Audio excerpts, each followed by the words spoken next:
running from the heat, but the beat beats coming alive. Let's get lost tonight. Lord, who's on my right?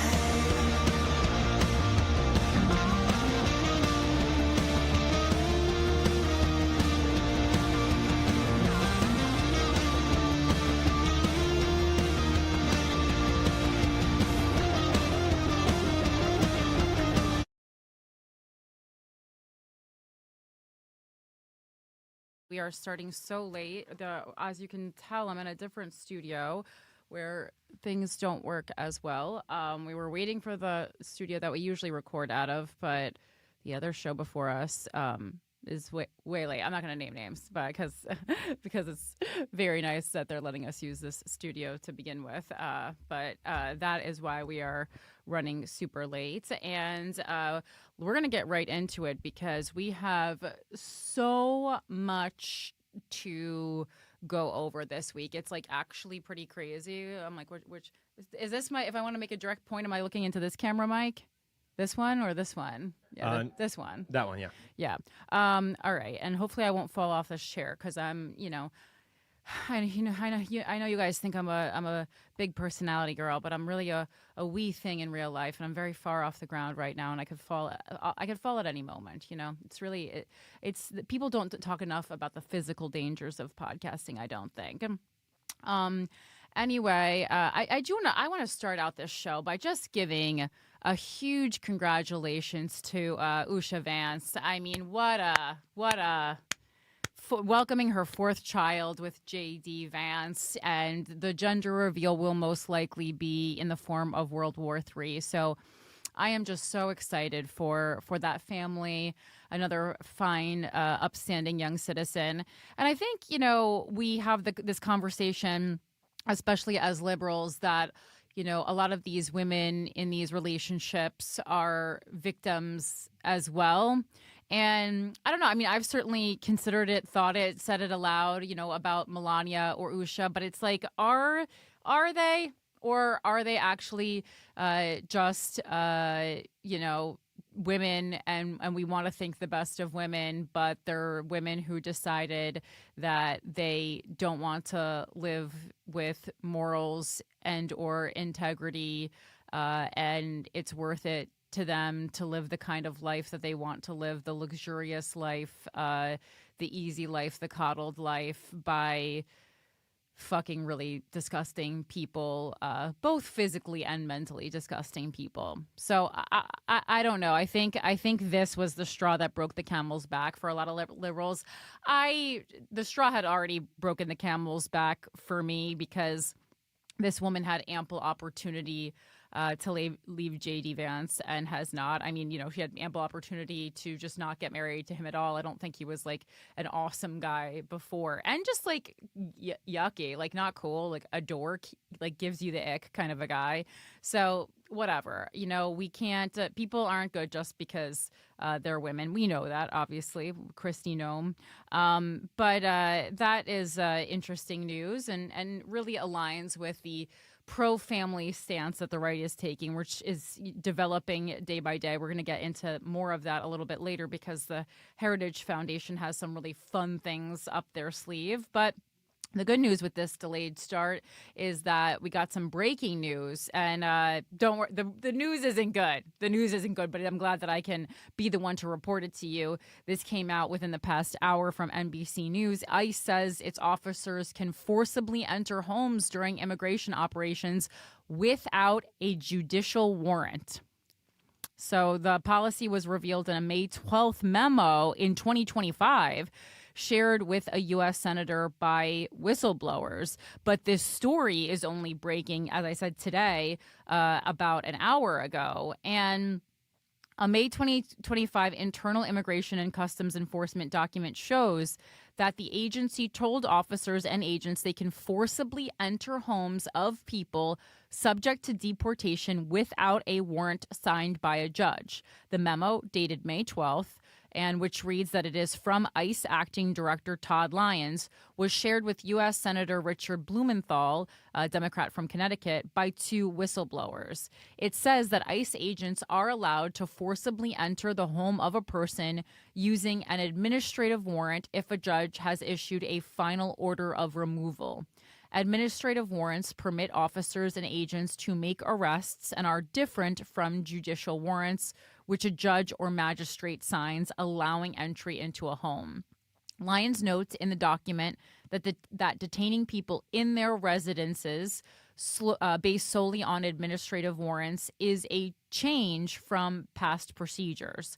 Quote, although the U.S. Department of Homeland Security has not historically relied on administrative warrants alone to arrest aliens subject to final orders of removal in their place of residence, the DHS Office of General Counsel has recently determined that the U.S. Constitution, the Immigration and Nationality Act, and the immigration regulations do not prohibit relying on administrative warrants for this purpose, the memo reads.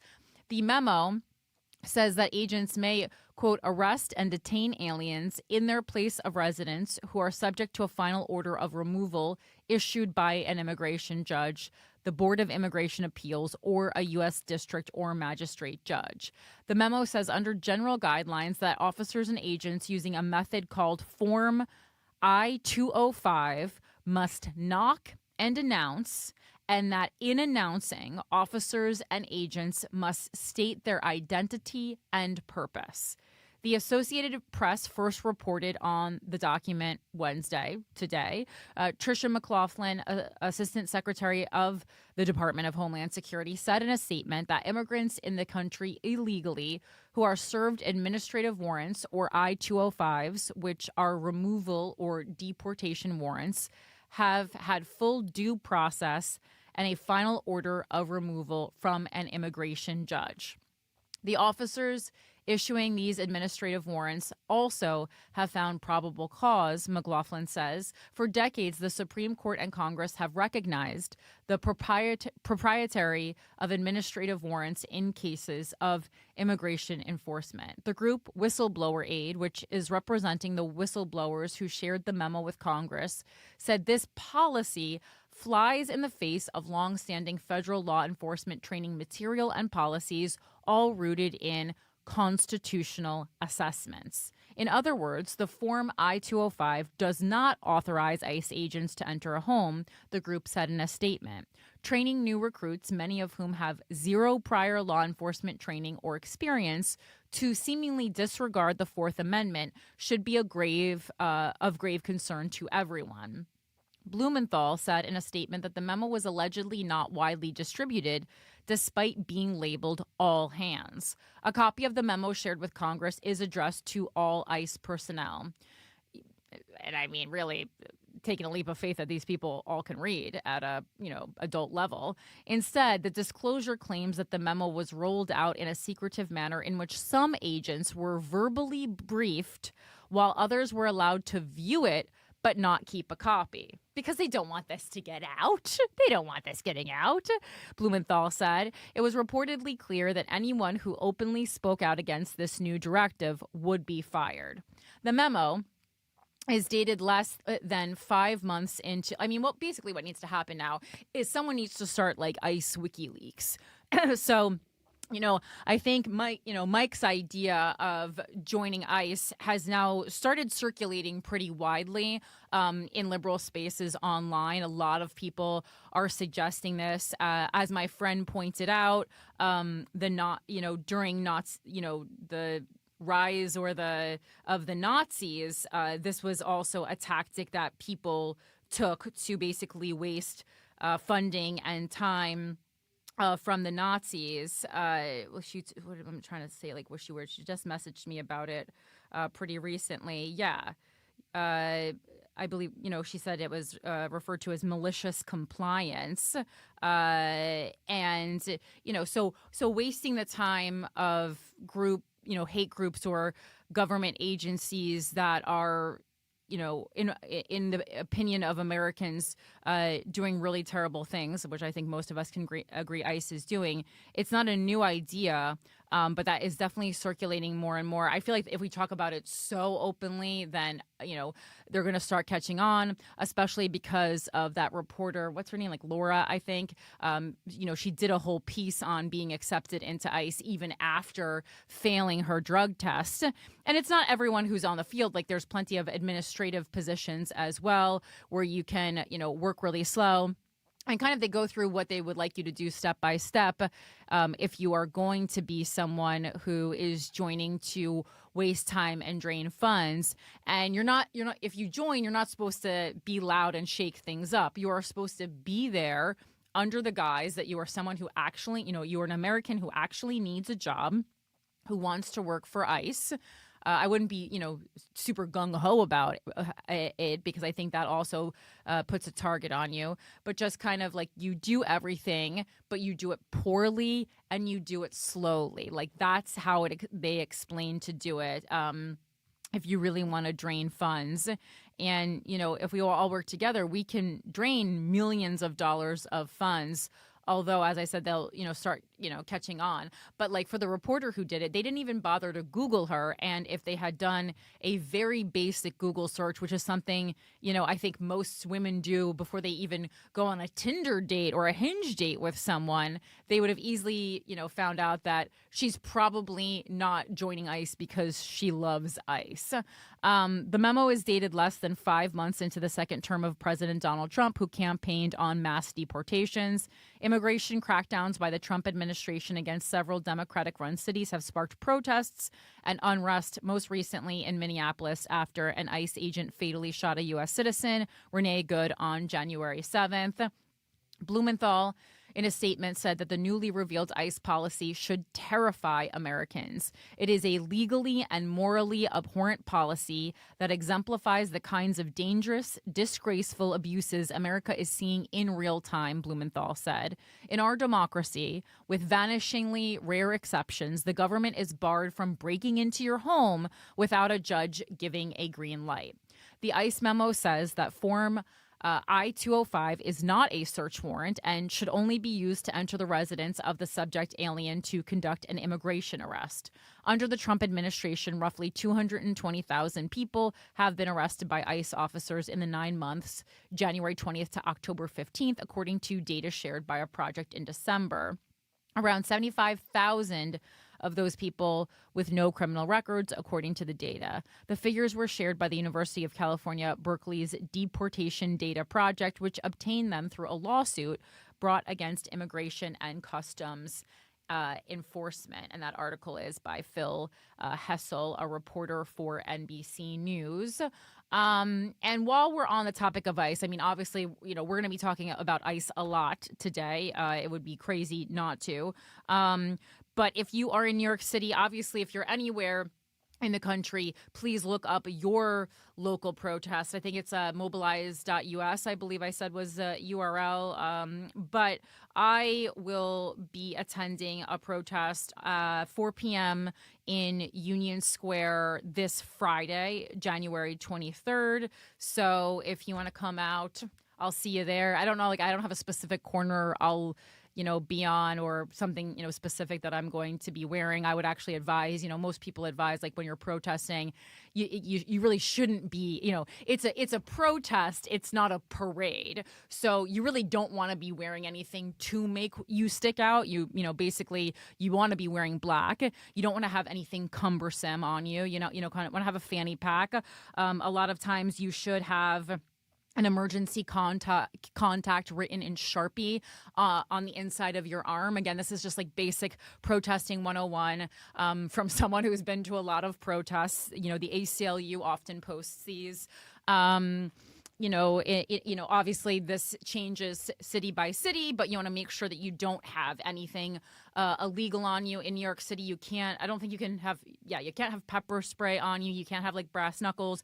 You can't have a bulletproof vest at a protest. You can't have a gas mask.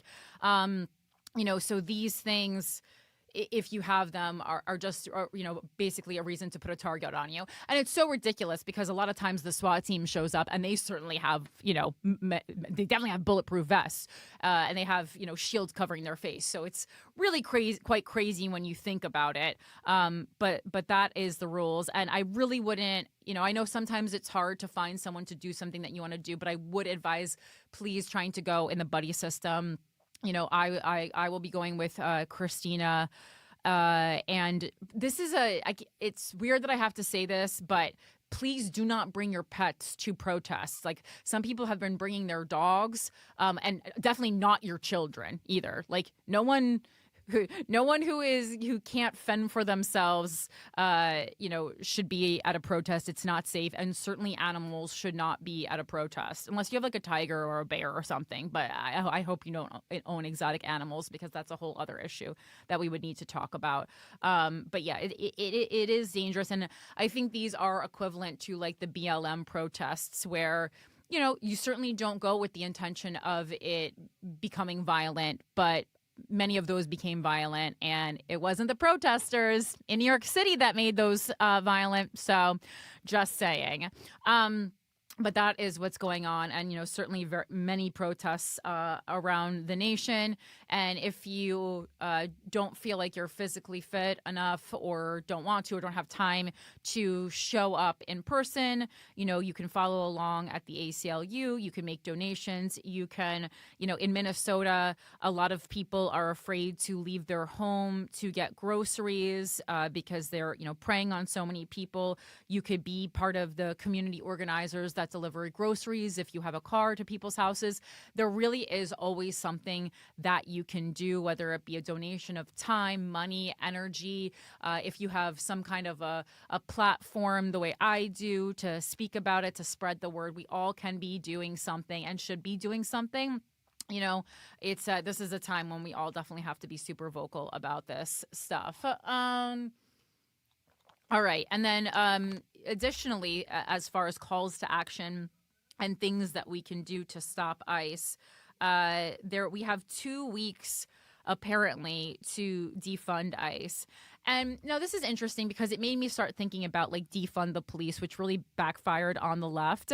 I was more, even before defund the police backfired on the left, I remember vividly like marching in the Black Lives Matter protest, and when other people would chant defund the police, I was kind of like, reform the police. I just didn't think that defunding was going to be something, number one, after talking to a lot of people, that people would be behind. And I also just like didn't think that that was the move. You do need some kind of a system, although I do agree that the police force as we know it today is extremely racist, misogynistic, and problematic in general.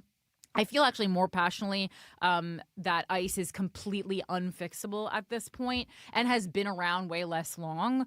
It's not, I'm not saying that, I don't think that we should have absolutely no government system to handle immigration legally. Obviously, any country needs that, but ICE, I think, is beyond repair.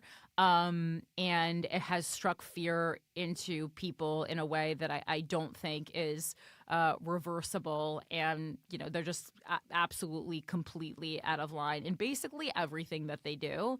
Down to the hiring process that they have for people. When Donald Trump was campaigning on, I'm going to fucking deport everybody, not only did anyone who was sensible knew that this was going to cost so much money, another issue, and it's, they're coming face to face with it now, is that they don't have the man, woman, person power to do this. So, but they're not going to slow down, because that's not what you do when you have an agenda. And so they're just literally hiring anybody, any warm body that will do it. And we're seeing the effects of that in really bad ways, and people are dying. So You have 2 weeks to defund ICE. This is actually, I mean, Lip Slut, who, if you remember, if you're like a old school GWF listener, they do a lot of like politically aligned lipsticks, and they actually just did some really nice imagery about how to defund ICE that is shareable if you want to share it. I just reshared it from my Instagram.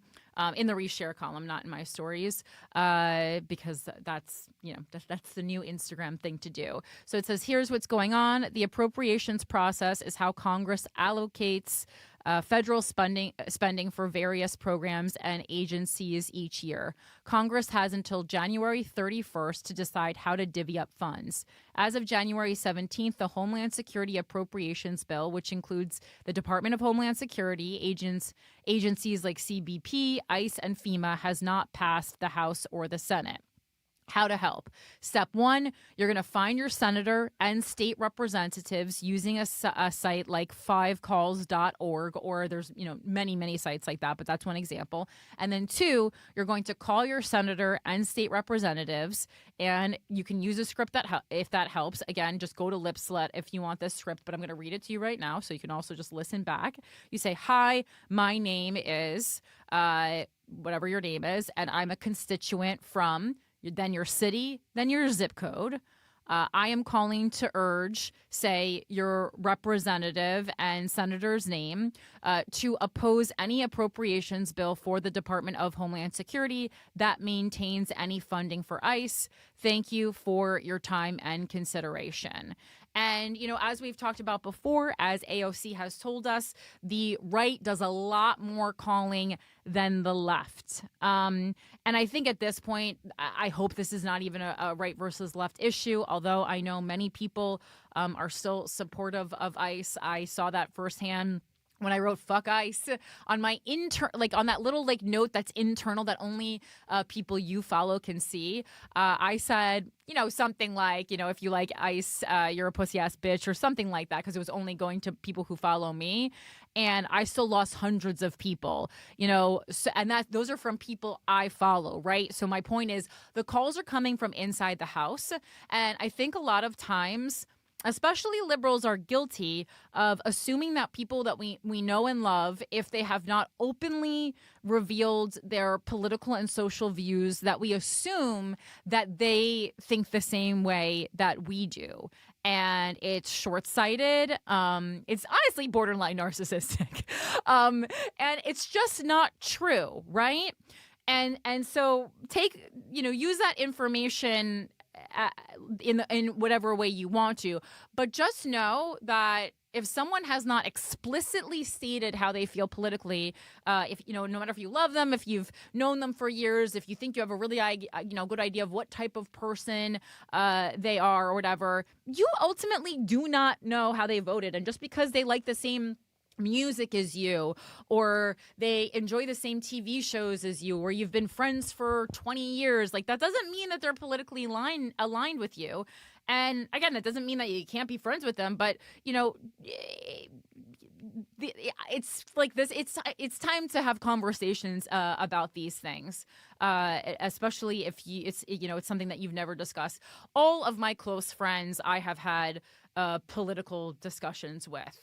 And not like, oh my God, not like, oh my God, this is how you feel, I'm so disgusted. Just like open political conversations, because politics are a part of life. And I'm a 40-year-old adult, and it's something that I'm interested in and something that I talk about with my friends. All right, so that's our call to the action this week. Again, free, gonna take 5 minutes. And a really great thing to do that does have an effect.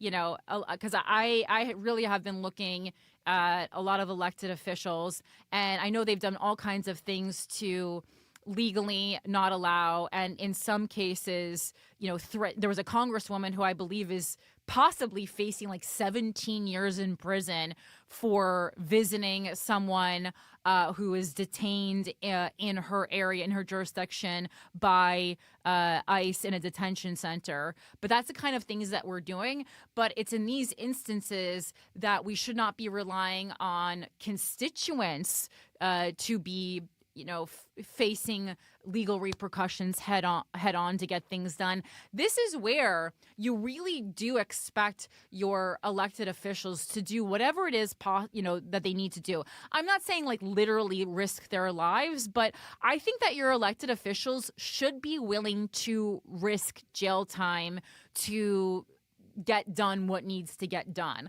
Like if everyday people can be risking jail time, elected officials should certainly be doing it.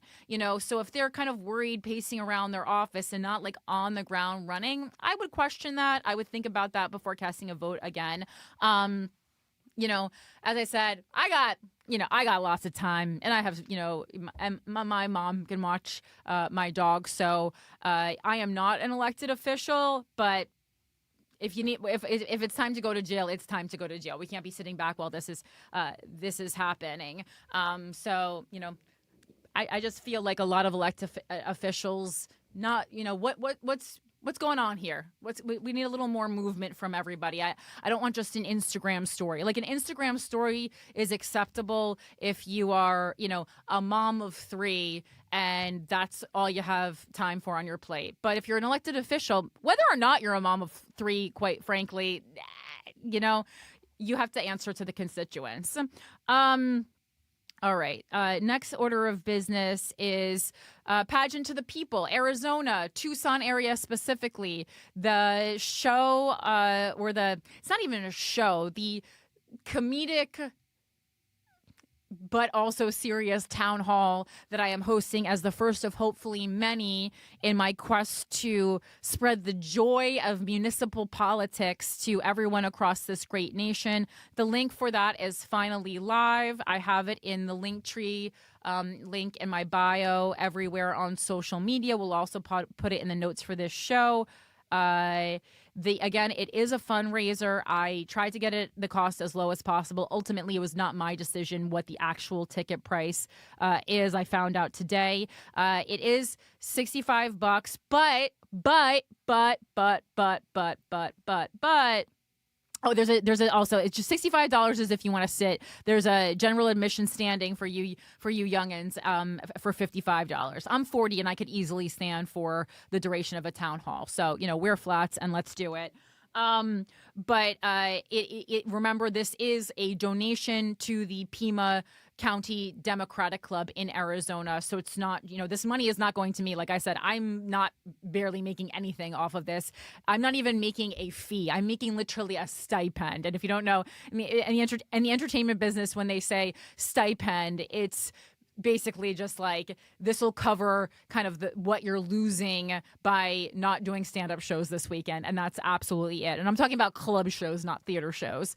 So that's all what's going down there. Again, the lowest ticket is $55, and then you can there's also a table seating for 2.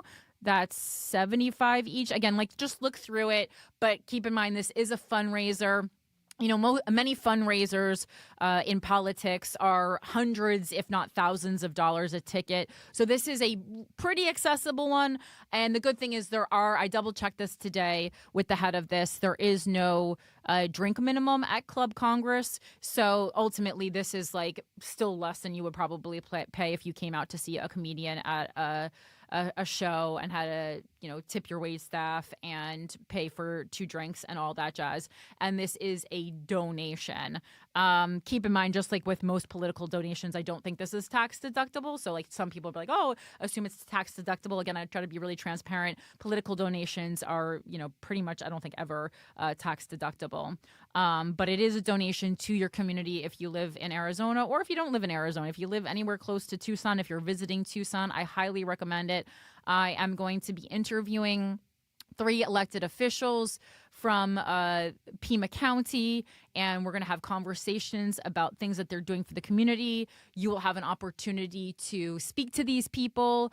And, I don't want to make it abrasive, but if they haven't come through on something for you, this is the time. You have their ear, and then you have me as a buffer to make fun of them. So, which, comedy alleviates tension sometimes, or can make it worse. You tell me what you want it to happen.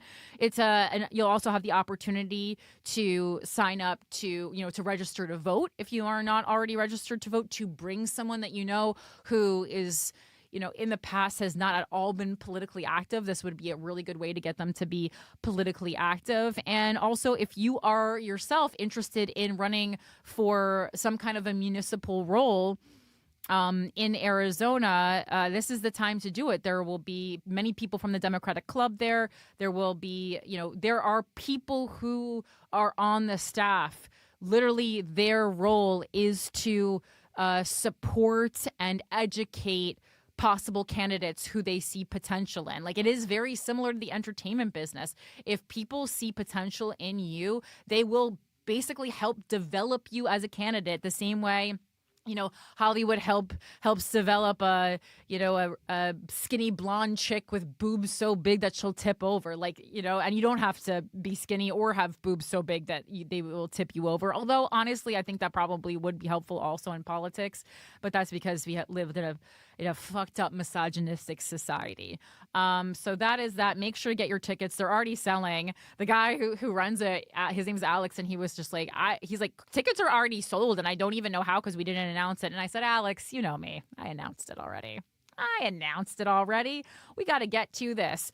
And then next on the agenda is I had been hemming and hawing over this for a while, but this week I finally had to bite the bullet and cancel my free press subscription. But I held out with Barry Weiss as long as I possibly could, but she's absolutely jumped the shark. This lady, I think it was, I can't even remember specifically what it is because my brain has been so pummeled with information this week, but there was something where she basically openly and widely shared misinformation that not by accident. I think every now and then you want to break a news story and something, you could get misinformation and accidentally do it. She purposely to distract and divert.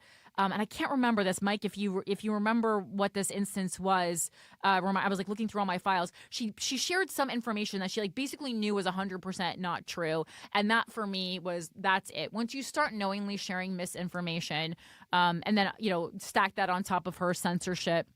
And her hiring, crazy alt-right personalities. I am just absolutely so done with Barry Weiss. And so I had to, I couldn't have my name connected with them. I couldn't give them money anymore. And of course, I had last year. Yeah. Are you talking about when the Free Press put out, I wasn't not sure it was the Free Press or CBS News, but one of them put out that the ICE officer in the Renee Good shooting had internal bleeding from the incident. Was that the thing you were talking about? Yeah, maybe that was it. 'Cause I remember we talked about it on the show last. I brought that up on the show last week. And then we found out he not only did he not have internal bleeding, they went into records and he had never even gone to the hospital, in fact. Yeah, she's next level. Yeah, and so that for me was just it. And I when I went to cancel, I realized that last year, I guess they needed more money quickly, so they had done a special instead of paying the monthly fee where you could save 2 months subscription fee and just pay $100 for the entire year at once. So I had already done that. So I am already pre-subscribed until August of this year. And then, of course, it says, we're sorry to see you go. And, it says, tell us what didn't work for you. So I clicked other and I wrote, Barry Weiss has lost her fucking mind. I had something much, longer written. And then I was like, the libs are always overwriting. I was like, edit, kill your babies, which is a saying from film school and editing, not just liberals love abortions. And so I wrote, Barry Weiss has lost her fucking mind. And then when I went to cancel, they offered me a month for free. And so I was like, yeah. And then, so now I have it until September of this year, but then I just still canceled. So that now I just got an extra month out of them where I can read their stuff, but not give them any more money. And then I canceled it again. And I wrote Barry Weiss's loco. So that was Well, you fun. showed her, Corinne. I know. Well, she got $150 million, but you getting her for that extra month. No, but if everyone does that, and I think CBS, I believe, has already, I think it was reported they have already lost 1 million million viewers at CBS, like some crazy large number since her takeover. And yeah, I agree with you. I think libs, we always think like, I had written something very long to her, and I about how I'm sure she will, if she sees this, she'll wear this as a badge of honor that I'm saying that she's crazy. But I deleted that all because, again, we're just going with one sentence here. I do think, liberals sometimes, tend to like overdo it a little bit and not beat the alt-right at their own game in the way that they play the game. So I agree with you. But I think that if like everyone, starts canceling and says it's specifically because Barry Weiss, who is someone who I used to think had a very interesting voice. Barry Weiss is someone I started following, like, I don't know, I want to say 10 years ago because John Ronson recommended her. And to see the path down which she has gone is honestly, like, made me really sad. And, sometimes I wonder if, she's lost her true self or if she rather is just now revealing her true self. And, only time will tell.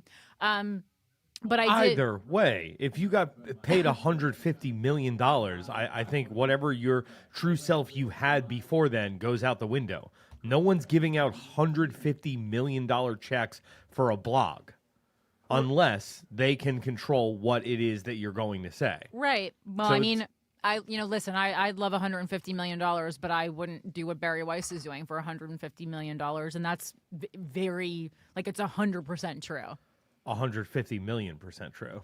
It is. It's 150 million% true. It really is. I just wouldn't do it. I believe it. I just wouldn't. It's not worth it. But I think that was like such a big part of the leaving New York Times in the way that she did, in like I need to stand up to woke culture. It's like, all right, when the pendulum swings back, which it always does, she's going to get a bag out of this. It just so happened to come from the Trump administration, which I think people are perplexed by, but not really if you're paying attention.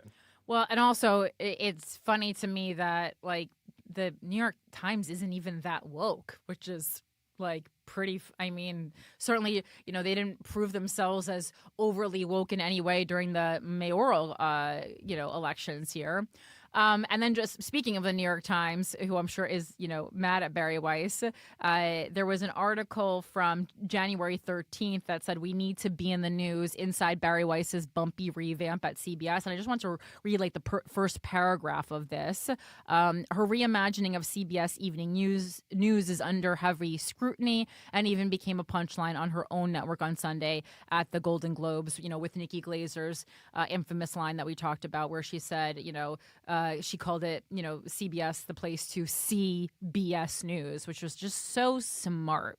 So Barry Weiss's message to the CBS Evening News team was blunt. Quote, let's make sure every single night has something with viral potential. Ms. Weiss, the new editor-in-chief of CBS News, wrote to top producers as they prepared for the show's new anchor, Tony Dokapil, to start his tenure this month with a 2-week tour of the country.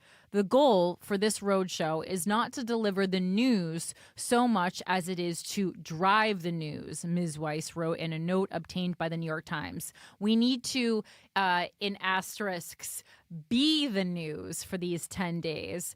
Ms. Weiss has achieved that goal, perhaps not in the way she hoped, right? And then they go into all the criticism that she's experienced during the early days of her tenure. But I think this first chunk, I just really wanted to, point it out because I don't think that she or CBS News as a news network is going to be unique in that approach, especially when we see new YouTubers like Nick Shirley changing the news game, whether or not their reporting is correct.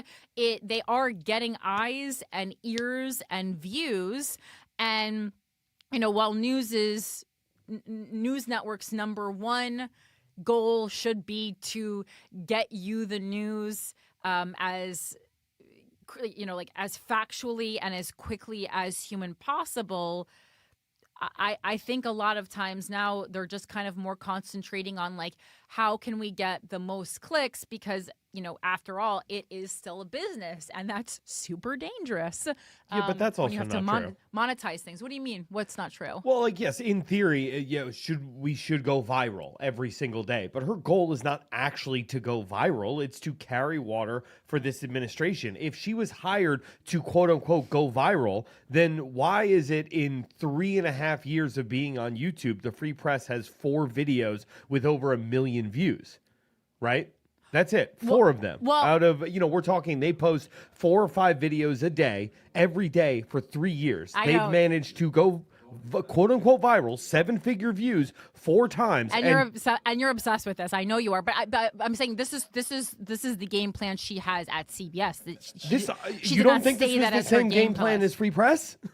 Like, of course, this is the game plan to go viral. That's how you like. Well, I think the game plan for carrying the water for this administration, as you said, basically we saw the appetizer for that in how quickly Free Press started devolving. Like we noticed it before she made that jump to CBS on here. With I used to really enjoy some of the Free Press's articles, even like about a year ago, and then it's almost like right after they got my $100, all of a sudden things got like crazier and crazier to the point where almost nothing was shareable from the Free Press. When did they get your $100?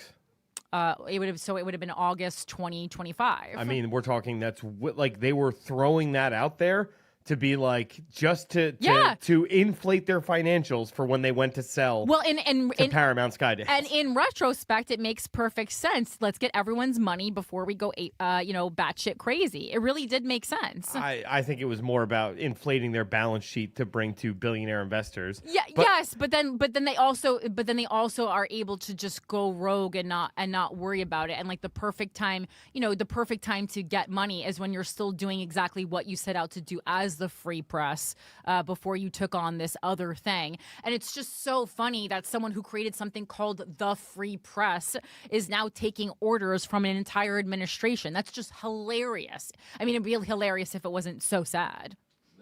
All right. So that's that.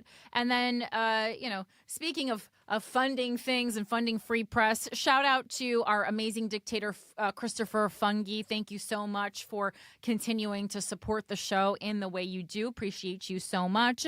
Hello to my capitalist pigs and my cuties. If you want to become a Patreon subscriber, you can head over to patreon.com/withoutacountry.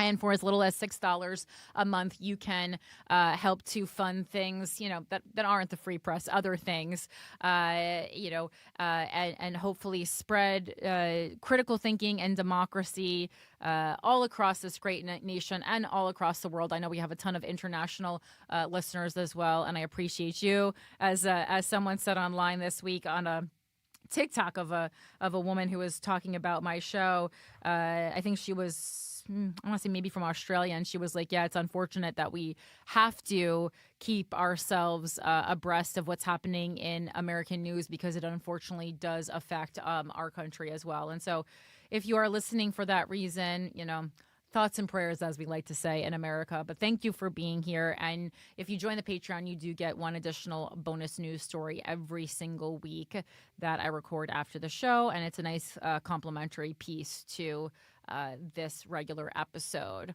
Now let's head to the Wacko mailbag. If you want to send me an email, it's withoutacountrypodcast@gmail.com. This says, hi, Corinne, I'm writing as a longtime listener of Without a Country and GWF and as a lifelong resident of the Twin Cities. I live in a suburb outside of St. Paul and work in the north end of St. Paul.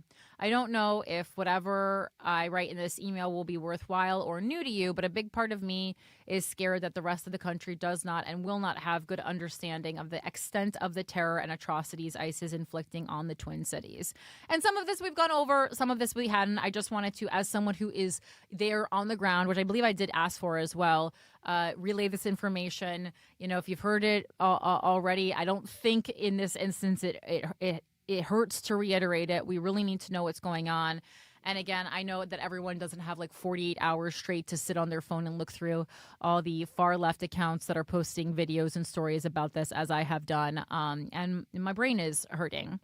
On the She goes on to say, on the night of January 14th, 2026, ICE agents shot a man in North Minneapolis. Specific details about the shooting are still not widely available, but more violence ensued immediately after. A Black American family drove into the area attempting to return home. A protest had gathered around the area of the shooting, and ICE cars were blocking the neighborhood. While attempting to turn around and exit the area, ICE agents surrounded the family's vehicle and threw a flashbang directly underneath the vehicle. It is reported that 3 children and a 6-month-year-old infant were injured in the car. This, I think, we talked about here and also on GWF. The infant stopped breathing and was unconscious. I don't think we talked about this last week. We talked about the guy getting blinded. I don't think we talked about throwing a flashbang into the car. I think that happened in the last week. Well, I knew about it, and I at least talked about it on Monday on air on GWF. So, I mean, again, I saw an interview with the child's mother too. The mother had to perform CPR on her infant. And then she links a couple of stories. We're not going to go through the stories, but I'm just going to go through her account. The infant did live, but shouldn't have gone through that. Yeah, but isn't the kid also like possibly facing potential lifelong consequences from that? I mean, getting choked and sure, and anytime if you lose consciousness, if you are losing oxygen to the brain, especially when you are that young, yes, that can have long-term effects.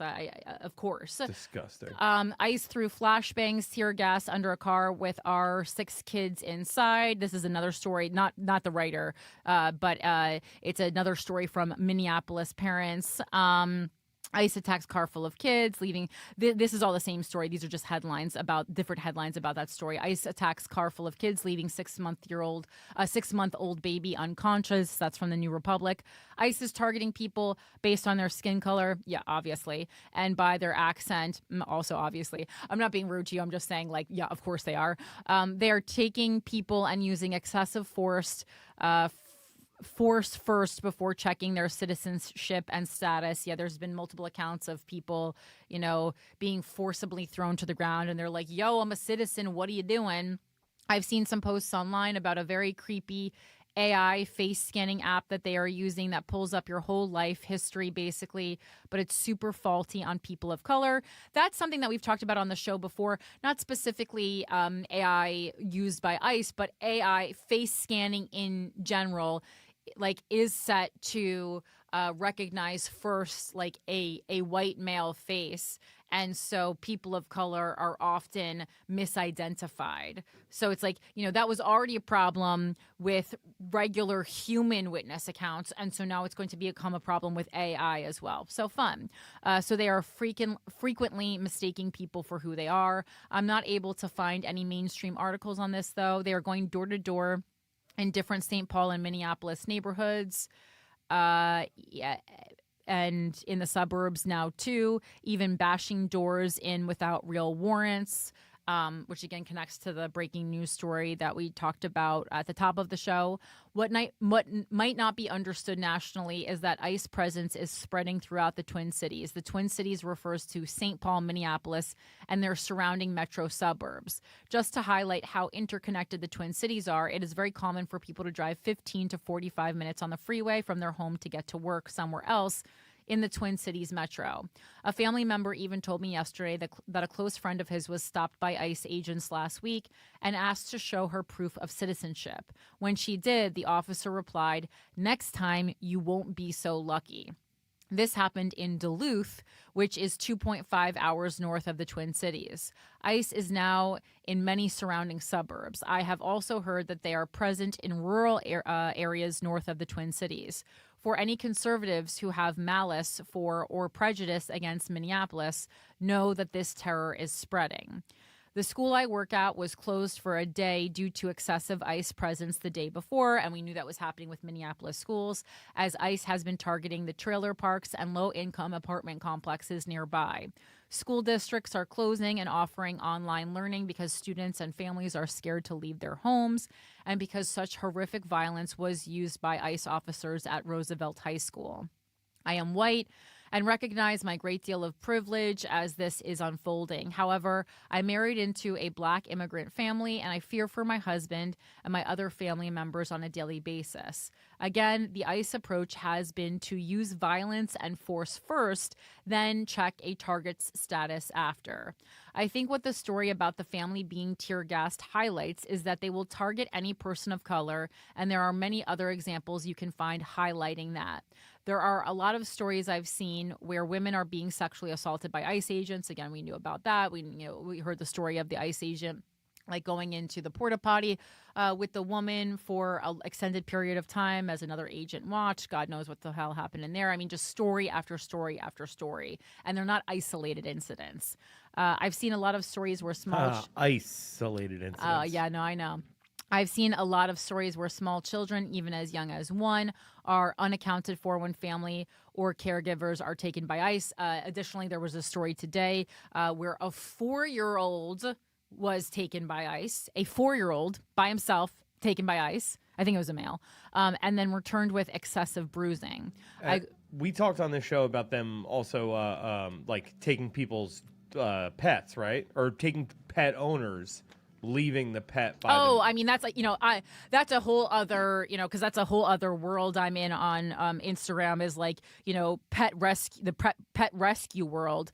And there are a ton of people whose animals have been abandoned. I mean, I believe Eva Evans, the comedian, has a dog now because the dog's owner was deported. I think she talked about that in Godfrey We Trust recently. Yeah, she popped on an episode of Godfrey talking about. Yep.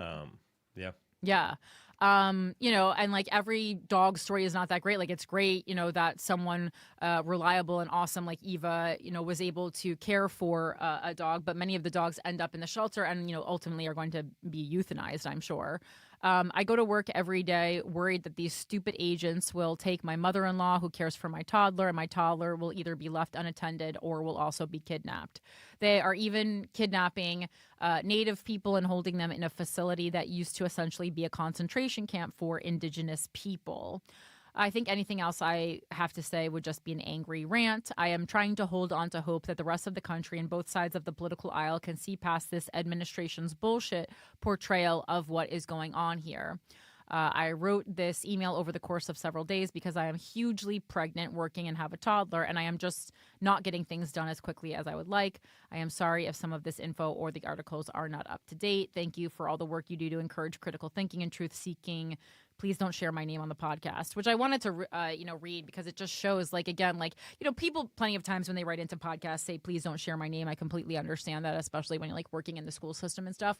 But I think this is a time when we really are scared. We want to convey information, but we have families and we have responsibilities, or you guys have families and responsibilities. I don't, I have responsibilities, but, I don't have a family, which is why I'm like, oh, all right, let's fucking put me in jail. Let's do it.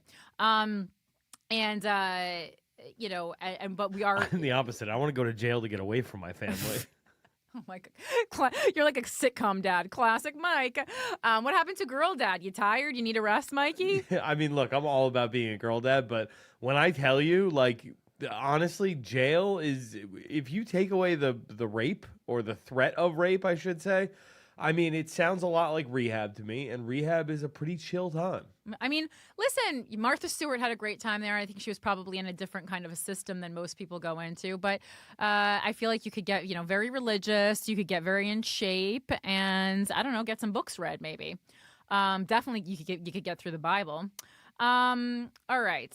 Let's move into the enemy of the state. We're in a different studio. They don't even have the drop, so I'm not going to wait for it. But this week's enemy of the state is, and I feel like we might have in the distant past talked about this person, but it's a kind of a perfect enemy of the state for the times, while also being an interesting kind of historical set of facts that you could use as like a party, Corinne Fisher's, party What was the thing? Party anecdote of the week? Was Corinne that Fisher's party topic of the week. party topic of the week, right? It's my party and I'll cry if I want to. So this week's enemy of the state is Salvador Dali. Enemy of the state. Oh, you found it. Wow. So there's like a lot of stuff I found this originated from someone just sharing this online, and then I went and went way deeper and fact checked all of this. This is from elpais.com. And it doesn't really matter when it's from. It's from 2022, but I mean, Salvador Dali, it doesn't matter when you're doing historical stuff. So the day Salvador Dali invented a racist religion, this guy seems like a complete nightmare. I feel like we talked maybe lightly about his animal abuse in the past. I'm trying to think. I was like, I know we knew he was a bad guy, but I just wanted to go a little bit more into it, or a refresher with new details. An unpublished letter from the artist reveals the sadomasochistic, atheistic, is that how you say it? Like, I mean, I know it's like you're an atheist, but like atheistic and scientific creed that got him expelled from the Surrealists, as in the artistic movement, the Surrealist movement. Salvador Dali was serious when he said Christ was an amateur when it came to creating a religion. The painter from Emporda, northeastern Spain, had decided to invent his own religion in the 1930s. And I know, like, I jokingly created my own religion, my own religion / cult, the Akatvi. But like, if someone is genuinely, authentically, from the heart, seriously decides to invent their own religion, please know there is a 0.0% chance you can trust that person, and you need to distance yourself as soon as possible. He told writer and journalist Elaine Bosquet about it in an interview and mentioned it briefly in his memoir, Diary of a Genius. Bold title. Precisely because Andre Breton, the French co-founder of Surrealism, did not want to hear about it. I set out to invent a new religion that would be sadistic, masochistic, surreal, and paranoid. The letter from Dali to Breton in 1935 was recently rediscovered during a search of the French writer's digital archive. It has never been published, but was once partially quoted by art historian William Jeffett. The letter presents Dali's idea and offers some insights into why the artist was expelled from the Surrealists in 1939.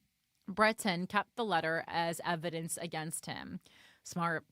In the letter, Dali writes, I believe more and more that we Surrealists are turning into priests. It is an idea that has been haunting me for a long time now, so much so that one of my urgent projects is to invent a religion, since there can be no priests without religion. It is an essentially anti-Christian and materialistic religion based on the progress of specific sciences. In other words, a godless and scientific religion. Dali dreamt this up when Hitler, Mussolini, and Stalin were in power, and while the ultra-right was taking over the French parliament. Things in Europe were so dire that Andre Breton partnered with one of his biggest rivals, French philosopher Georges Bataille, to found a group of intellectuals that published anti-fascist essays in Counterattack magazine. Their aim was to combat fascism and promote a proletarian revolution free from the constraints imposed by the Communist Party. Bataille believed that the fascists must be doing something right to attract so many followers. Well, and that's where problems start. He thought that the effective emotional sphere, myths, and fanaticism was the reason for their success. So, obviously you can see why I thought this was a good time to share right now. Bataille concluded that fanatical violence as obstinate dictatorship by an armed populace was the only way to fight fanatical fascism. And there's a handwritten letter here. Dali was not a Marxist, especially during his marriage to Gala Diakonova, a Russian woman who was very familiar with Stalin's tyranny, but he didn't believe in democracy either. He believed that one had to understand Nazi leader Adolf Hitler in order to fight him. So he analyzed the Führer using his own paranoid critical method based on the theories of Freud and Lacan. The objective of this method was to lay bare the subconscious desires that reason and Christian morality strive to repress. A year earlier, Dali had depicted a naked and sexually suggestive Führer wearing only a military belt on a milky white body, evoking his painting of a swastika-adorned wet nurse from his infancy. By applying his paranoid delusions to Hitler, Dali risked becoming enraptured by what he saw, which resulted in his temporary expulsion from the Surrealists in 1934. Dali thought that Christianity could only be successfully replaced by another religion, so he set about creating one from the muddled stew of ideas he was reading about at that time. Without any citations, he mixes in ideas from the scientific religion developed by Auguste Comte and its Catalan version, Hyparxlogia, developed by Francesc Pujols. Dali tosses in a pinch of Spengler-inspired mathematical analysis of the rise and fall of empires by his childhood friend Alexandre Delafoe, author of The Mathematics of History, large measures of psychoanalysis, and a sprinkling of ideas from Bataille, Einstein, Sade, and Breton himself. The two main factions of counterattack were the Sade group and the Marat group. Although he never joined either one, Dali proposes in his letter to Breton the annihilation of the scandalous inflation of Christian altruism. We don't want happiness for all men, rather the happiness of some to the detriment of others, since oppression and suffering are primordial psychological, biological, and physical conditions for the happiness of the rest. Oh, interesting take.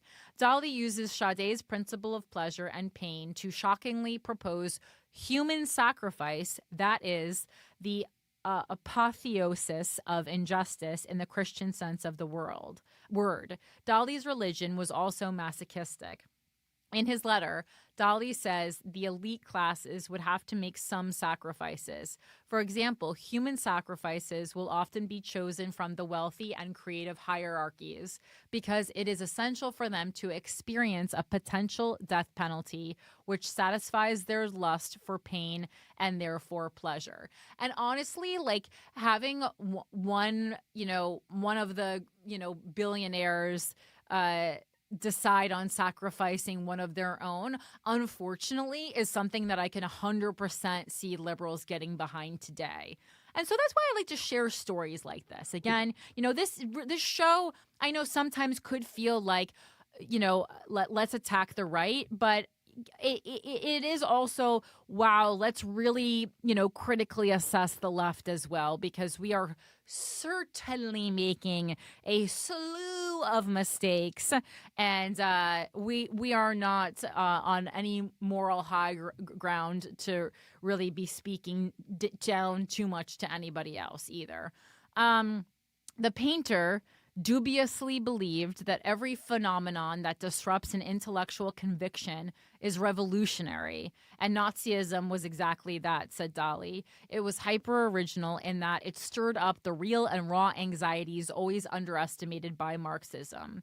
He even said that Nazism was an example of surrealist government, and the swastika was a surrealist symbol. The new religion, writes Dali, will morally support every subversive movement in the political domain by constituting an anarchic amalgam of all revolutionary ideologies, even if their aspirations bear reactionary labels. In his delirium, he argues that a new order would destroy the distinction between right and left, between the good and evil of Christianity.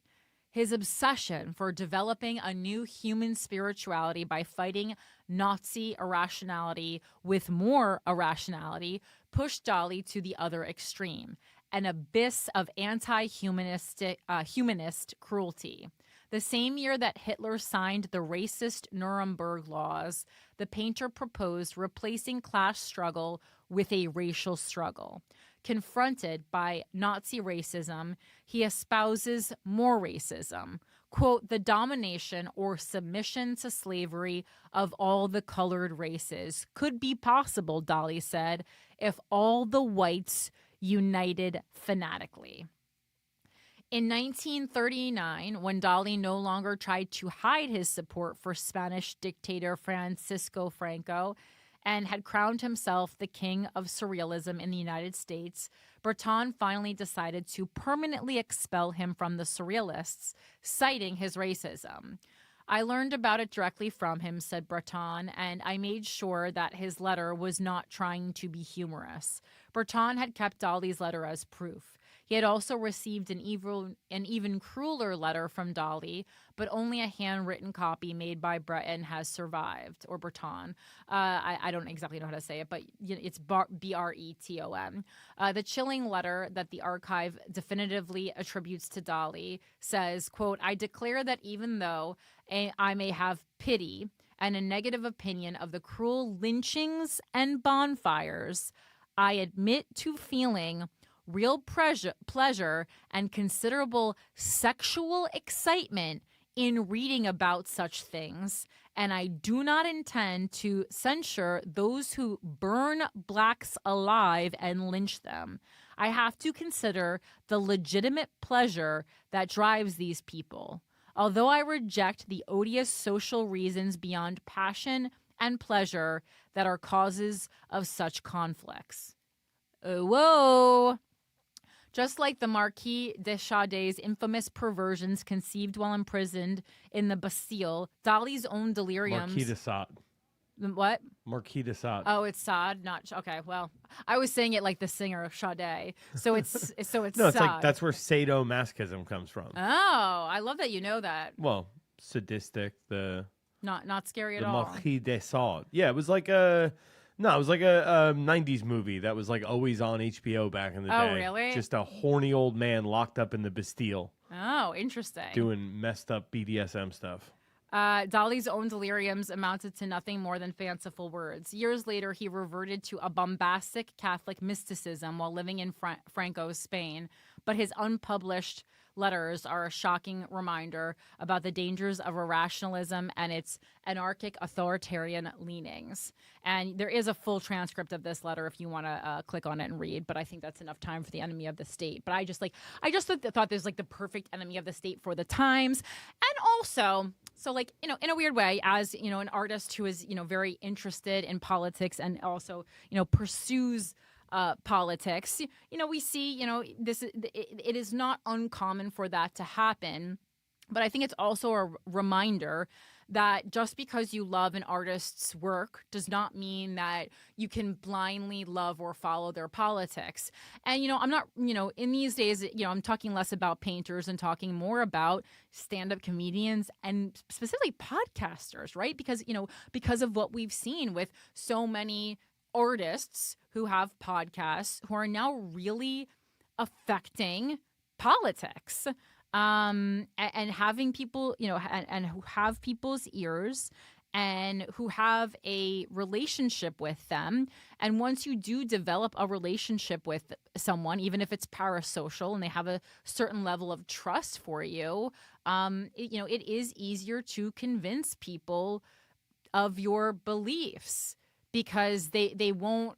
You know, it's not the same as a politician where a lot of us kind of like have our guards up. You know, if you are slowly and casually introducing ideas, you know, even if they are, you know, seemingly authoritarian ideas on a podcast week after week, slowly, maybe you progress, you know, every week after week, it gets a little bit more and a little bit more and a little bit more. That like is a way to infiltrate people's minds. So just be aware of that, you know, and I'm including myself in that. Like that is not certainly my intention, but as I always say, like, you know, if you continuously find yourself like agreeing with me, or if I am easily able to convince you of things, like maybe that's not good, you know, whether or not you ultimately end up, on the side that I am arguing for, listen to other people's opinions of it. Read up about it yourself in a quiet space. Talk, with your friends and loved ones about it before you make any, major decisions that affect yourself or others. That goes without saying. And then there's just just a long laundry list of woman and animal abuse that Dali engaged in as well. I mean, if you just Google Dali animal abuse, it's really crazy. And he always had all these exotic animals that he would walk on a leash throughout Paris. He had an ocelot, he had an anteater. Oh my God. And he's, not treating them right. There's also some photo shoot that he did in 1948 with the photographer Felipe Halsman, during which assistants threw 3 cats and buckets of water into the air each time. And it took 28 attempts to capture this picture, while the cats were reportedly, unharmed. It's not a great way to treat animals to create art. So he's just a fucking weird ass guy. He also apparently, like Ozzy Osbourne, bit a bat's head off during his childhood. And as we know, if you're a serial killer girly or guy, that if you are a child who engages in animal abuse, that is often an early warning sign that you're a psychopath. A legitimate psychopath, not just a colloquial psychopath. All right, that was so much, and we're just now approaching GUUURL. Really crazy. All right, so let's get into it. There's just so much to talk about today. And again, that's the tactic. They're trying to overwhelm us. So I'm going to try to, things that we went over in depth last week, I'm trying not to also go over in depth this week. So, Iran, continue to keep your eyes on it. That is continuing. It's going. People are dying. They're protesting. There we go. And then additionally, China is really trying to swing its dick. They have used the military force to surround Taiwan. So that's another international thing that we need to keep our eyes on. It's a show of strength, obviously, to try and scare Taiwan, to try and bully them. What exactly do they even want? I mean, it's a geopolitical issue, but what is even what? They are of the belief that Taiwan is part of China. Yeah, it's a geopolitical issue. Sure, but it's more like when this version of China was formed, the old Chinese, the democracy, the people who were in charge, fled China and went to Taiwan, which China owned at the time, and then set up, the Democratic Republic of Taiwan. China has never recognized that, and they say this is our territory. It always has been our territory, always will be our territory, and that's also where NVIDIA lives, which is making the majority of the compute in the world. Whoever owns NVIDIA owns the world pretty much right now, based on the S&P 500, and that's where it's housed. Well, yeah. So I mean, it's their. So it's exactly what I mean. They're just basically demonstrating their power, and they don't recognize Taiwan, and they're also trying to put pressure on Taiwan politically and deter any moves towards independence, and punish anyone who is trying to make moves towards separatist actions. So that's what they're. It's very large scale scary bullying. And they're just keep doing these drills, and we'll see what continues to happen. So that's just a little bit of international news. Back to the U.S. Well, actually, this is all still world news. The UN reported this week, this is fun, that the world has officially entered an era of global water bankruptcy. All right. So, and I know, that's immediately in your mind, that's probably going to push everyone back to like AI, obviously. For decades, science, and this is from the UN.org website officially. For decades, scientists, policymakers, and the media warned of a global water crisis, implying temporary shock followed by recovery. What is now emerging in many regions, however, is a persistent shortage whereby water systems can no longer realistically return to their historical baselines. For much of the world, normal is gone. This is not, that's a quote from Kaveh Madani, the director of the UN University Institute for Water, Environment, and Health.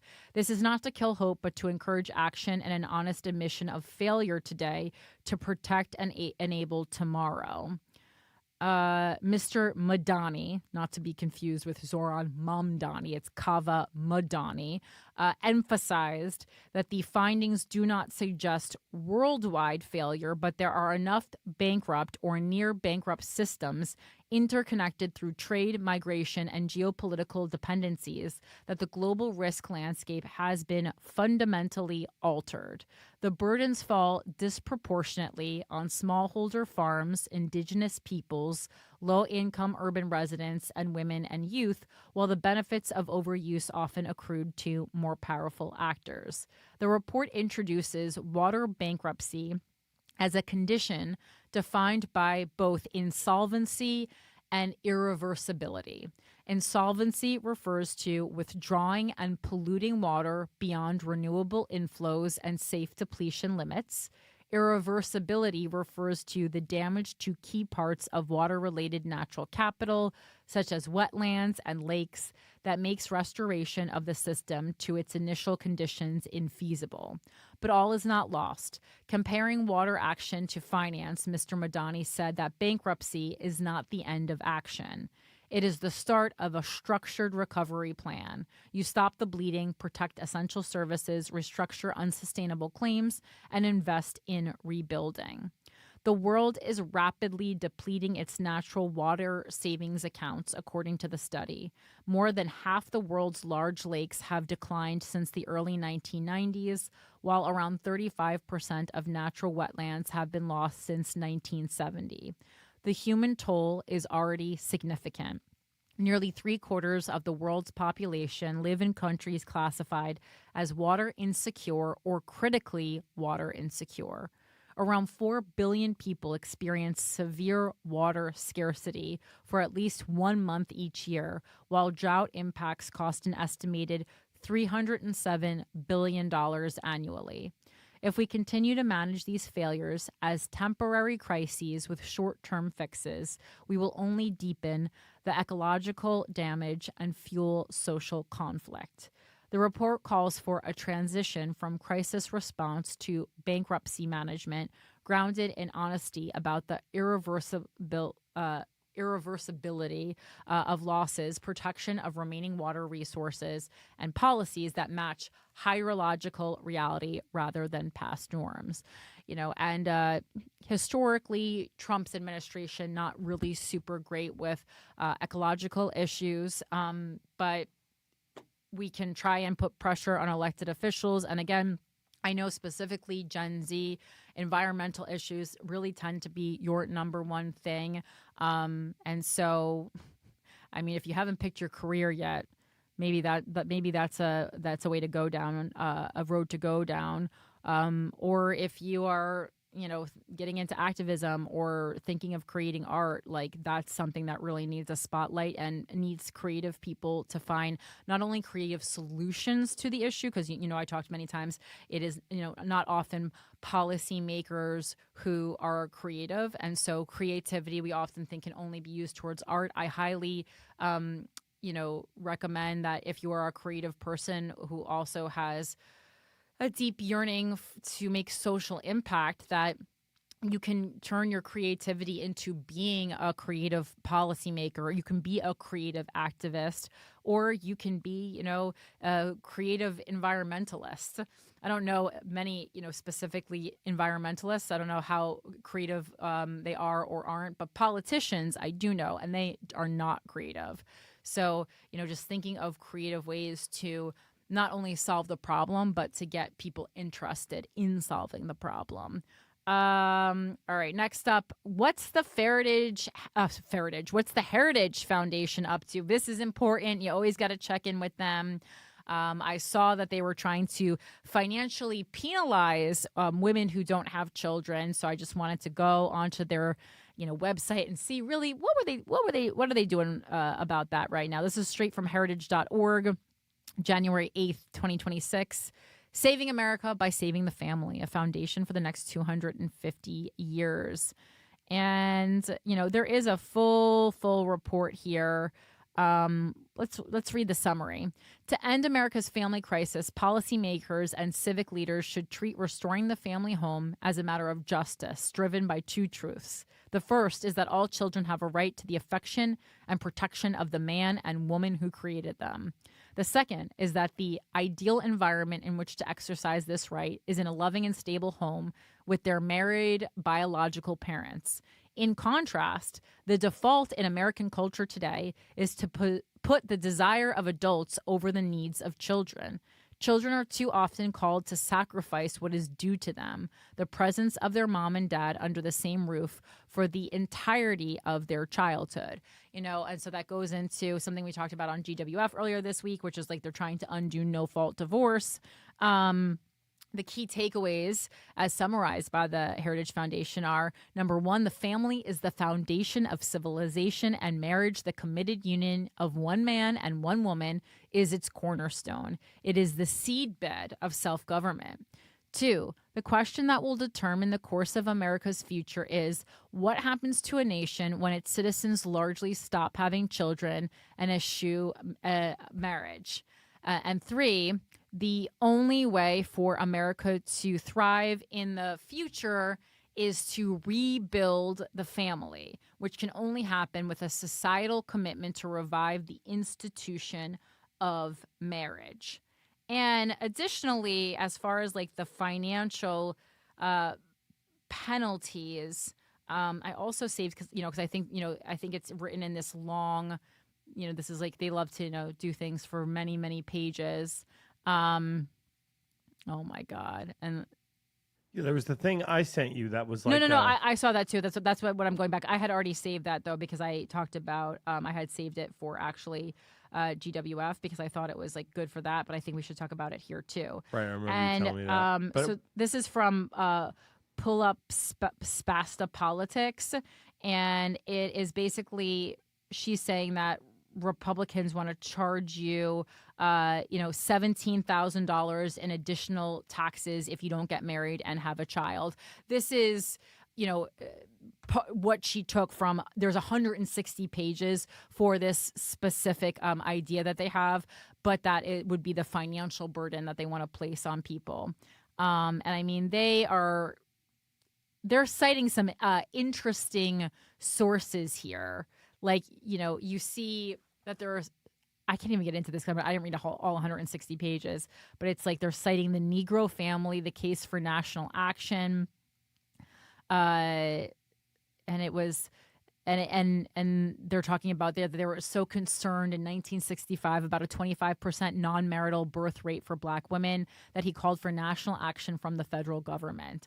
I mean, they're just like, they're talking a lot, and so this is also, they're maybe not outright saying it, but definitely going to, target people of color who are not married and having children, like just any way they can. And certainly, they want to target, women who aren't having children, who aren't getting married. So IVF is talked about here. Some recognize the extreme gravity of the crisis and recommend extraordinary technical solutions.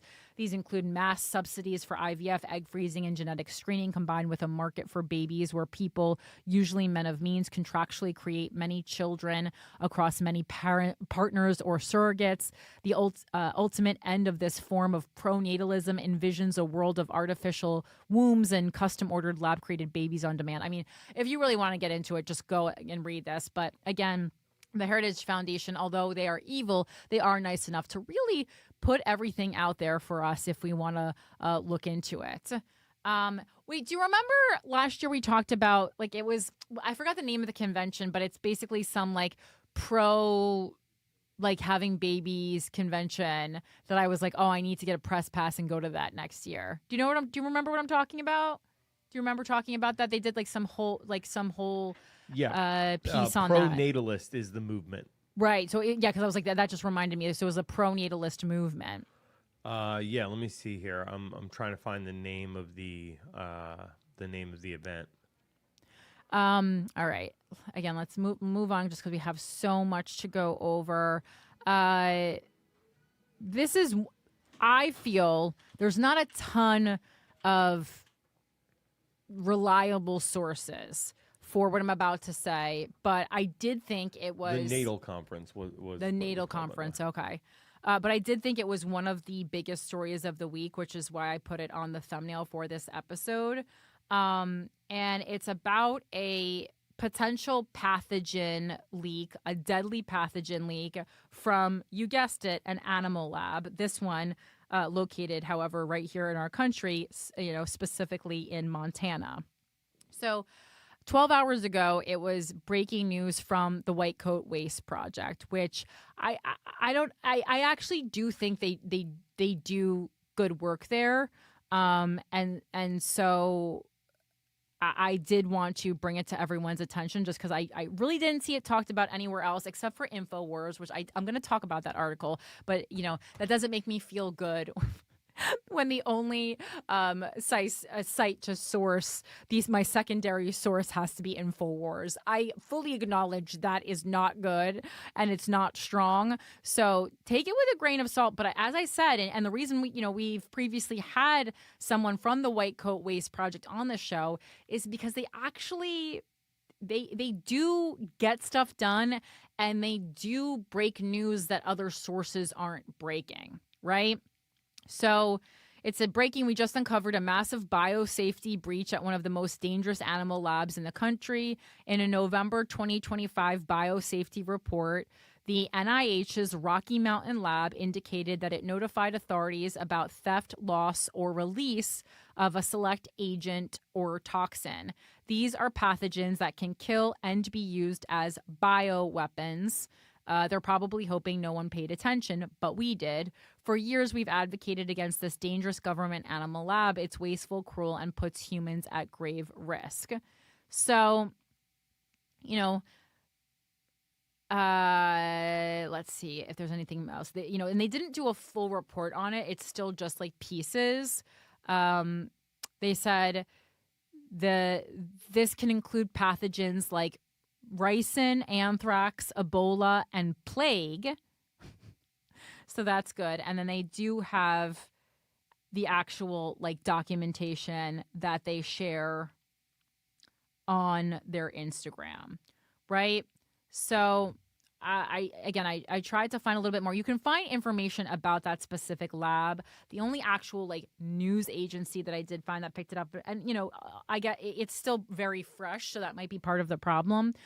But InfoWars says exclusive, and again, InfoWars we're always taking with a grain of salt, but federal lab in Montana reports potential theft. How do I get this on my screen? Loss or release of dangerous biological agent. And this is by Brianna Morello, Independent Newsroom. Documents obtained by the animal research watchdog group White Coat Waste Project reveal that the National Institutes of Health's Rocky Mountain Laboratories reported a possible theft, loss, or release of a highly regulated select biological agent in November 2025. So a lot of the same things, and then they use kind of Wait, this has been out since November? Not been out. But it seems like they only got their hands on the report now because this was breaking as of 12 hours ago. So the leak happened in November, is what it's saying. Mm-hmm. So there's a chance that it's among us. Die from this, you'd be dead already, probably, right? I don't know how long, it's like when how long does it take for ricin to kill you? If you think back to COVID, how, we heard about that, there was warning, and then think of how long it actually took to get to the level where it became a problem for everybody. I don't know. It took months. Fair enough. November wasn't that long ago. Select agents include some of the world's most dangerous pathogens and toxins, such as anthrax, plague, foot and mouth disease, Ebola, and others capable of causing widespread harm or death. Federal regulations require immediate reporting of such incidents with a complete Form 3 submission typically due within days of discovery. The reports help authorities assess risks, contain potential exposures, and investigate circumstances. No additional public details have emerged regarding the specific agent involved, the nature of the incident, whether it was theft, loss, or release, any potential exposures, containment measures taken, or outcomes. The NIH and RML have not issued public statements on the matter as of the latest available information. Located in Hamilton, Montana, RML is a high containment biomedical research facility operated by the National Institute of Allergy and Infectious Diseases, formerly led by Dr. Anthony Fauci. You know that everyone loves to go after him. The lab specializes in studying dangerous pathogens. Come on, Corinne. I was just like waiting for you to say that. Well, no, for you to say everyone goes after the guy, I mean, he's objectively a monster. Everyone loves to go after this guy. Yes, for good reason. Okay. Often through high-risk animal experiments in biosafety level 3 and 4 facilities. Its work includes research on emerging infectious diseases with the goal of developing countermeasures like vaccines and treatments. White Coat Waste Project, an organization that opposes taxpayer-funded animal experimentation, obtained the documents through public records requests or related efforts. So that would also explain the lag in time. The group has previously sued RML to obtain records on its animal research practices and has advocated for legislation to reduce or eliminate funding for such work at the facility. This reported incident highlights ongoing concerns about biosafety and security at high containment labs handling select agents. While such facilities maintain rigorous protocols to prevent escapes or unauthorized access, past incidents at various U.S. labs have prompted scrutiny for Congress, regulators, and watchdog groups. Neither the Federal Select Agent Program nor the NIH has released further information publicly at this time. Authorities typically investigate these reports thoroughly, but details remain confidential unless a broader public health risk is identified. Honestly, I'm going to have to give this article award for most normal InfoWars article I've ever read. I was trying to just like quickly... Well, let's read a quick comment from on this article from Trump the Zionist. That's the username. The lab in question is probably staffed by Bill Gates and Fauci, working in a clandestine operation with the Orange Clown administration. The very dumb MAGA group will not get it until heroes in uniform plunge the new vaccine right into their butt while doing the high five motion with each other. Amazing. It was worth it. All right. A lot of anti-scientist rhetoric going on there. That's really a fun website always. But also, I think it's we've turned a corner where the anti-science guys are also anti-Trump now. That's fun. It used to be the anti-science guys were like, fucking, pro-Trump. Trump's going to save us from these goddamn scientists. And now they're like, fucking... Trump is a scientist. Trump's working for these goddamn scientists. Trump's working for the damn scientists. There's, again, I'm not going to go, but speaking of Trump, I did send this to Mike again. The editorial board over the New York Times this week released an op-ed that said, that's titled How Trump Has Pocketed $1,408,500,000 from his presidency. 1 year ago, Donald Trump took an oath to serve the American people. Instead, he has focused on using the presidency to enrich himself.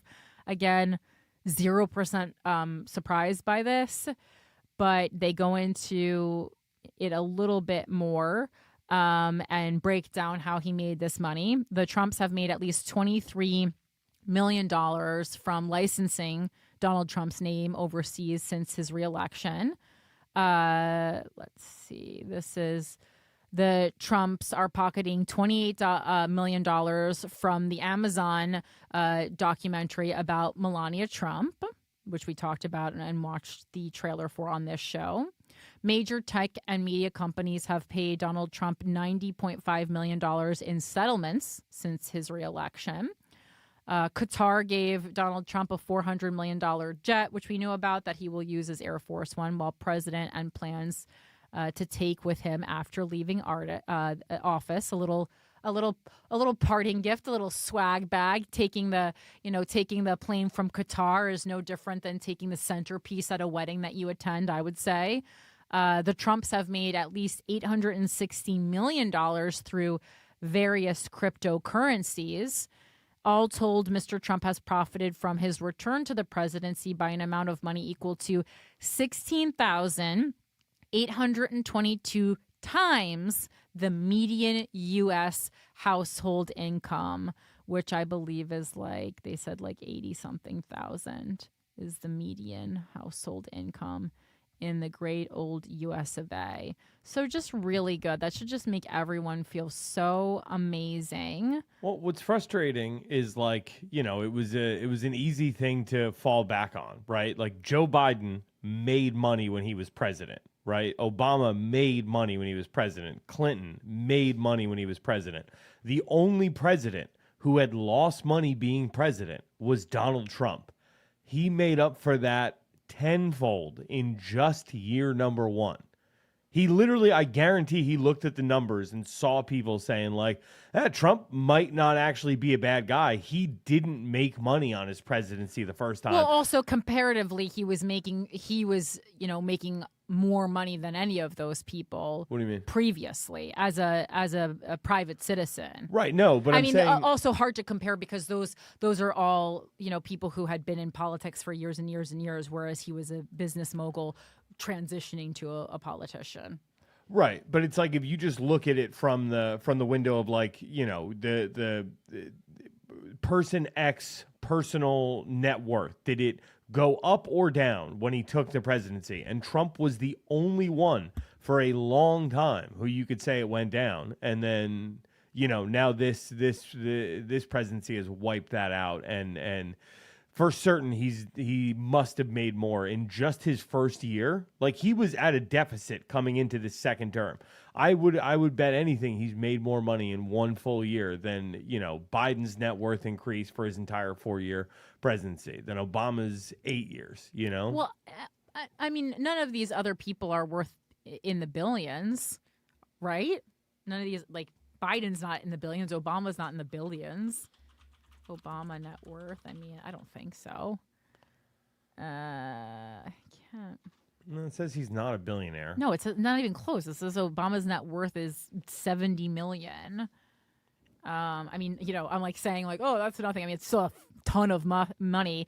Biden's is way lower. Like, his is like 10 million. Although you can't trust a net worth tracker. I know you can't, because you can Google mine too, and mine's extremely off. Not only that, the Obama Foundation brought in, their endowment is $429 million that I'm sure he has access to. Right. So take all that with a grain of salt. But for that to be the one thing he kind of had going for him, at least in the mind of I think most hardworking, Americans who do pay their taxes, for that to be as flipped on its head as it has been in this first year is, it's breathtaking to see. Breathtaking is the exact word I was going to use. He takes my breath away. Takes my breath away. Okay. Now let's go to this was a Mike find this week. Mike was really excited about this. So this is from I went to Earth Justice for this, like literally earthjustice.org. And they said Earth Justice because the Earth needs a good lawyer. I was going to kind of like crazy sites this week, not ones that I don't trust, but just kind of like very like, this is 5 guys with a passion or 5 ladies with a passion who are writing about this. So the Supreme Court case that could let pesticide companies off the hook even when their products make people sick. And this is by Patty Goldman, senior attorney. The justices will soon decide whether families, workers, and communities still have a path to justice when toxic products make them sick. And, you know, this goes hand in hand with something we talked about last week with, like, again, just like people not caring about, you know, not rating things by how it can make people sick and only by how much money it can make people who are already rich. When people use pesticides in their fields or on their lawns. That was a Patreon. Oh, it was? Oh, okay. Well, then I guess you'll only know about that if that was a Patreon. When people use pesticides in their fields or on their lawns, they don't expect to get cancer. Farm workers who apply chemicals in our fruits and vegetables don't expect to develop Parkinson's disease. Parents who live near agricultural land don't expect pesticide drift when the air carries pesticides into nearby communities to harm their children's brain development. Yet this happens, and when it does, state court lawsuits provide the only real path to accountability. These lawsuits can uncover harm, what corporations knew about their toxic products, and bring compensation for families and workers. The long-running legal fight over Monsanto's glyphosate weed killer, Roundup, which you probably heard of, shows how this system works. After thousands of people who used Roundup developed non-Hodgkin's lymphoma and other cancers, state court trials revealed that Monsanto, now Bayer, knew for years about cancer risks and failed to warn users. Juries then held the company liable, awarded millions to people who got cancer, and forced Bayer to spend billions settling claims which forced the company to reformulate one Roundup product, the one people get in supermarkets, in ways federal regulations never did. A Supreme Court case that could shut the courthouse doors. But this avenue of relief could soon be taken away, allowing chemical companies to avoid paying damages when the pesticides they sell hurt people. Today, the U.S. Supreme Court said it will review Monsanto versus Durnell, a case that could determine whether people harmed by pesticides can still bring so-called failure to warn claims under state law. The case gained new urgency after the current Solicitor General, the federal government's lawyer in the Supreme Court, reversed the government's position and argued that the Environmental Protection Agency's approval of a pesticide label should preempt state failure to warn lawsuits, no matter how inadequate the label is. The government argued this? Or the Monsanto lawyers arguing The this? current Solicitor General reversed the government's position and argued that the Environmental Protection Agency's approval of a pesticide label should preempt state failure to warn lawsuits, no matter how inadequate the label is. If the Supreme Court agrees with the chemical industry, pesticide companies could escape liability simply because the EPA approved their labels at some point in the past, even if the company concealed how harmful their pesticides were to people. This outcome would put families, children, and agricultural workers directly in harm's way. It would mean that once EPA approves the label, companies could ignore new science, withhold evidence they obtain about the harm caused by their pesticides, and still avoid responsibility when people get sick. That makes no sense, especially because EPA's pesticide rules often lag behind science. What is more, EPA approval does not mean a product is safe. It simply reflects the agency's judgment at a moment in time based on the information the company provides, which is like very interesting that that's how EPA is approving labels, because it's based solely on information the company provides. Like, they're not doing additional research. Like, what's the, I would like to talk to someone from the EPA and know what is the extent of any, if at all, additional research that they are doing. Like, are they doing a Google search? Like, you know, when ICE isn't even Googling the names of the people who are submitting resumes, it makes me very nervous that the EPA is going off information provided by the company. Like, how can you go off information provided by the company that is trying to monetize the thing and sell it? Please explain that to me. So I think I might have just a little bit of clarity. Like, I know in this specific example, one of the only studies on the effectiveness or you know, the possible dangers associated with Roundup with glyphosate was done by Roundup. Of course. So it's like, I don't know if they're saying that, like, you know, in general, the EPA grabs these studies that are done by these companies, or if the author is making the point that most of the studies done that the EPA can get their hands on are done by the company. Because you're creating the product, and why would anyone else do the study? Right. Because Why is people anyone else aren't looking doing into studies glyphosate? if there's no, if they don't have any money, like any financial stake in it. Yeah, I mean, famously, the American, Cancer Association or Lung Association, whatever, one of those big boards was started by R.J. Reynolds Tobacco to find that cigarettes had nothing to do with lung cancer. It's like, yeah. you go through and it's like, yeah, of course, the people who are in charge of finding that there's no fault for the rich people found that there was no fault for the rich people. And then also, could it be something where like they submit paperwork, but they are, redacting things a la Epstein files? Like I want to see like what, like, couldn't you just like, accidentally leave something like out? Oi, mate, sorry about that. No, I mean, look, if you're being paid by a company to come back with result X, you're just going to throw out whatever data doesn't support your claim. Yeah, it's the same as like when you're, the prosecution's going to find witnesses to support the prosecution and the defense is going to find witnesses to support the defense. Right. Or doctors or specialists. Like, it's very similar to how I always talk about if you want to find some kind of a study or a poll or a number or percentage to back up your claim, you can kind of almost do it if you just Google that. Recognizing time may prove otherwise, companies have a continuing legal duty to update labels and warn people when new evidence shows their products are dangerous. When pesticides make people sick, state courts are a key backstop. That is why state lawsuits matter so much and why chemical companies and their lobbyists want them gone. State laws allow people to sue agrogants that design dangerous products or fail to warn about known risks. Juries can then award compensation to people harmed by exposure to the pesticide to cover medical bills, lost earning capacity, and in extreme cases, punitive damages to deter egregious misconduct. The possibility of costly jury verdicts creates strong incentives for companies to stop selling dangerous pesticides or update their labels to reduce harm. But the chemical industry wants to remove that pressure so it can continue selling products without fully disclosing their risks. To do that, the chemical industry wants to weaken state authority and hide behind EPA's approval of a pesticide label, no matter how indefensible that label may be.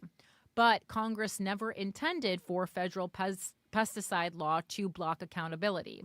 The Federal Insecticide, Fungicide, and Rodenticide Act, or FIFRA, preserves state authority to regulate pesticide use and requires state rules to be at least as protective as federal rules, not less.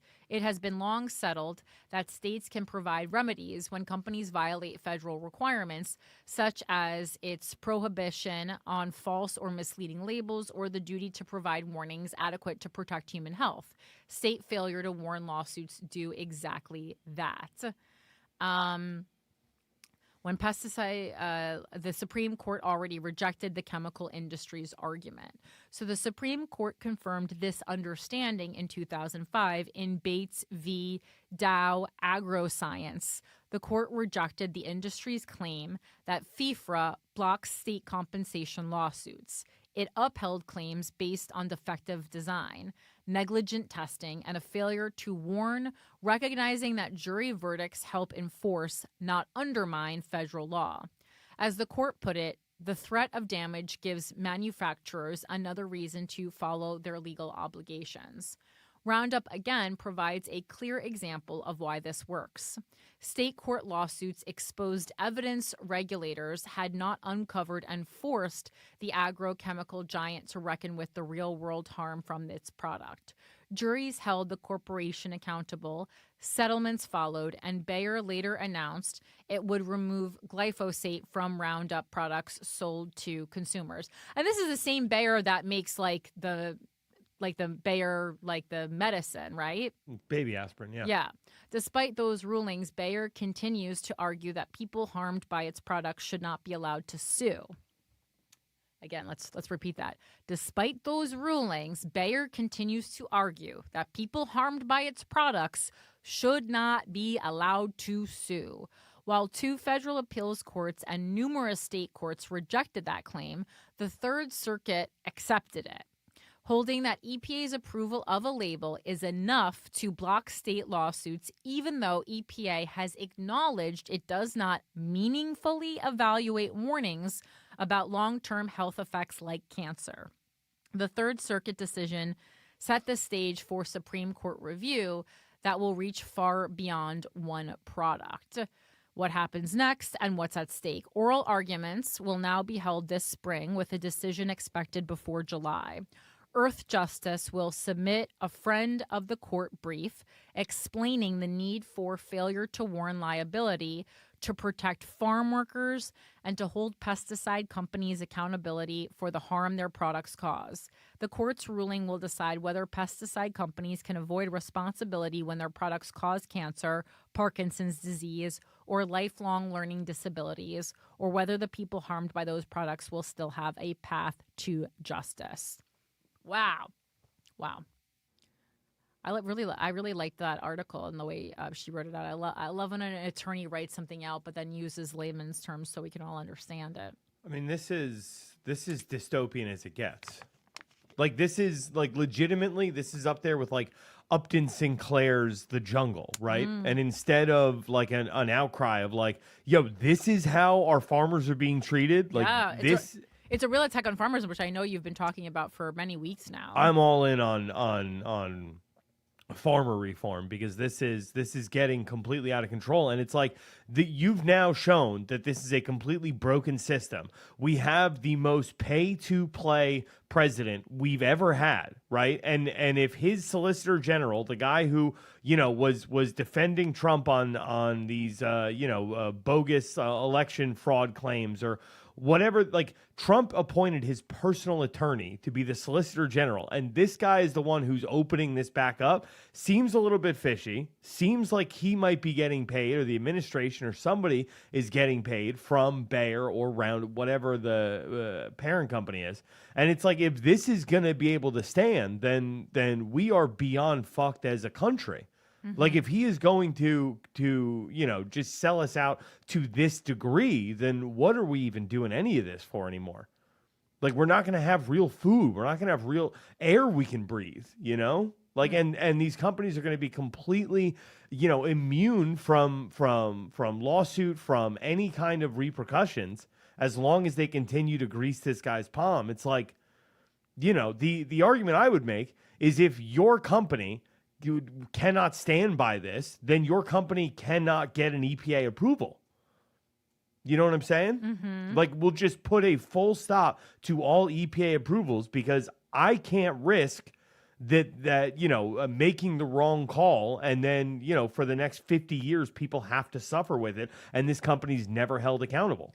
Well, and when we're talking about things like this that are going to have widespread effects on, food and air, it's like, well, ultimately it will end up affecting the people's health who make these decisions, because I don't know how they would be able to navigate around it unless they're, growing their own, only eating from their own private crops, which I don't think they're doing, And even still, like that harmful chemical is going to get into the water supply, and Sure.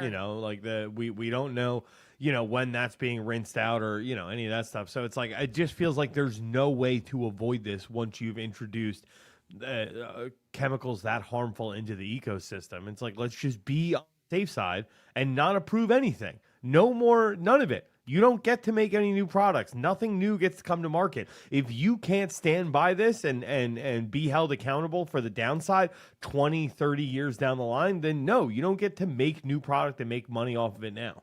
Maybe for the EPA to approve your label, you have to have all the executives from the company show up to a court hearing, and we spray them in the face with the product. That's fun.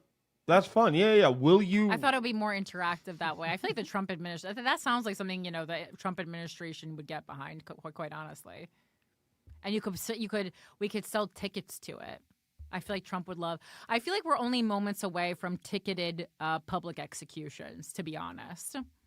All right. Speaking of public executions, let's do a little talk about ICE. I mean, so again, I'm just gonna not read an article for every one of this, but some ICE highlights from the past week. We had in the anti-ICE protest at a Minnesota church where they found out that the pastor is he was a member of ICE, right? Disruption exploited ICE conservative Christian. I was like, I curated this so long ago that I was like, what did they even do? Yeah. Oh, so yeah. This guy, he's a pastor. His name is David Easterwood, but he's also the acting director of a local ICE field office. So there is video. Easterwood, the Peckerwood. Yeah, there and he's the acting field office director for ICE in St. Paul. Bald guy, I don't know. I can't tell. Maybe he's like 45, but he could be 35 because I never know with these fucking guys. Like, they always look older than they are. And it was a peaceful protest that disrupted his sermon, I guess, that was organized by Racial Justice Network, Black Lives Matter Minnesota, and Black Lives Matter Twin Cities, which I guess is like, are they still funneling money? What's going on with there? I didn't even know those organizations were still organizing that way, but hopefully it's like fine. They're better than ICE at this point, obviously. And what occurred inside the church is nothing compared to the actual harm that ICE agents have inflicted upon. Yeah, it was fine. I mean, I watched it. It was very peaceful, but it's just crazy. Like, you truly can't trust anyone. Like, the whole world feels like the reality show traitors right now. Like, you don't know who's a traitor and who's a faithful, and you cannot trust anybody. So, like, yes, your pastor might literally be the field director for ICE. Is that the protest that saw Don Lemon hit with the KKK Act on Martin Luther King Day? No, it happened before Martin Luther King Day, I think. Okay. I'm pretty sure that was like, because I'm pretty sure I read about that before Monday. I have to look into this because I know that there was a protest done at a church that led to Don Lemon being hit with the.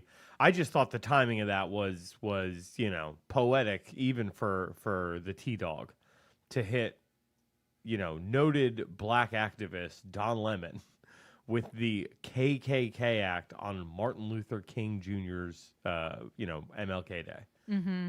Well, I mean, it was there was some like a far left insiders reporting that Trump was going to employ the Insurrection Act on MLK Day, but that ultimately ended up not happening. I was right. So Don Lemon went to the protest to cover it, and they said... That specific one? The Justice will pursue charges related to a protest in a church in St. Paul, Minnesota. I mean, I'm assuming it's got to be that one. Mm-hmm. An interview with conservative influencer Benny Johnson Dillon, the Assistant Attorney General of Civil Rights, said journalism is not a shield from criminal conspiracy. Yeah.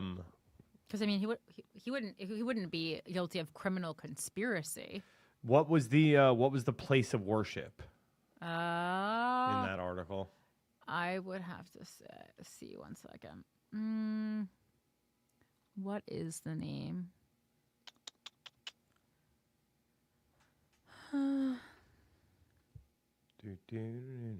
Cities Church, maybe. Yeah, I mean, that's the one. one. Church in St. Paul. Yeah, that's where Don Lemon was arrested. Okay. Because he went to cover it, and they're saying. Well, maybe my memory of time is off. Maybe No, it didn't necessarily happen on MLK Day. Oh, okay. But he was charged on MLK Day because he was there reporting. Oh, yeah, here. And right here in the article, it says the right-wing mob is furious that former CNN anchor Don Lemon was aware of the protest in advance and documented it online. Naturally, they also want his head on a platter. Yeah, it's a yes. So they're saying because he knew about it and went there to cover it, he is the ringleader of this protest. It's like, between that and the what we just saw in the Washington Post covered that a couple of weeks ago, it's like they're really just coming after the press like that. Oh yeah, absolutely. And this account is from friendlyatheist.com, if you were wondering. I'm just going to full blogs and stuff now. Also, heads up, and this is not at all surprising either, but because ICE has been in cahoots with a lot of different apps and stuff like this, using technology really to track down anyone and everyone. So this is from Engadget.com. But Ring, as in the Ring doorbells, latest partnership allows police to request camera footage through Flock. So I guess there's a surveillance company, and let's not forget, Ring is made by Amazon. Okay, so the Ring doorbell cameras, those are made by Amazon, and Amazon Ring is entering a new partnership with a surveillance company called Flock Safety, and Flock Safety is going to make it possible for law enforcement to request footage from smart doorbell owners, and this includes ICE. Have a great day. They're really just beating you over the head with the Jesus allegories. Yeah. I will keep my flock safe with digital surveillance. Yeah. So again, not surprising, but it is happening. How can we use technology against people? How can we harm people? How can we make people sick? How can we take their money? And how can we use things that they have bought to make their lives more convenient, make their lives worse?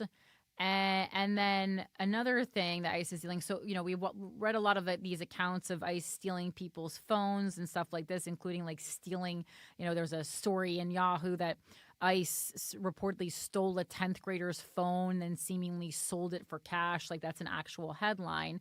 And so there was a video circulating about this Eco ATM where you can feed a phone. It kind of checks, like, what did it say? It checks if the phone is like stolen or working. What is it checking? It just checks if it's working. It just checks if it's working. It doesn't check if it's stolen. And you just literally insert the phone in, and it spits out between $0 and $320, I believe was the amounts that the guy says in the video. So Mike sent me that, and then he was like, and then I was like, interesting. Definitely this aligns with other stories. We've heard multiple, reports of ICE stealing people's phones and selling it for cash. And then, so I looked up, and who do you think owns Eco ATM, Mike?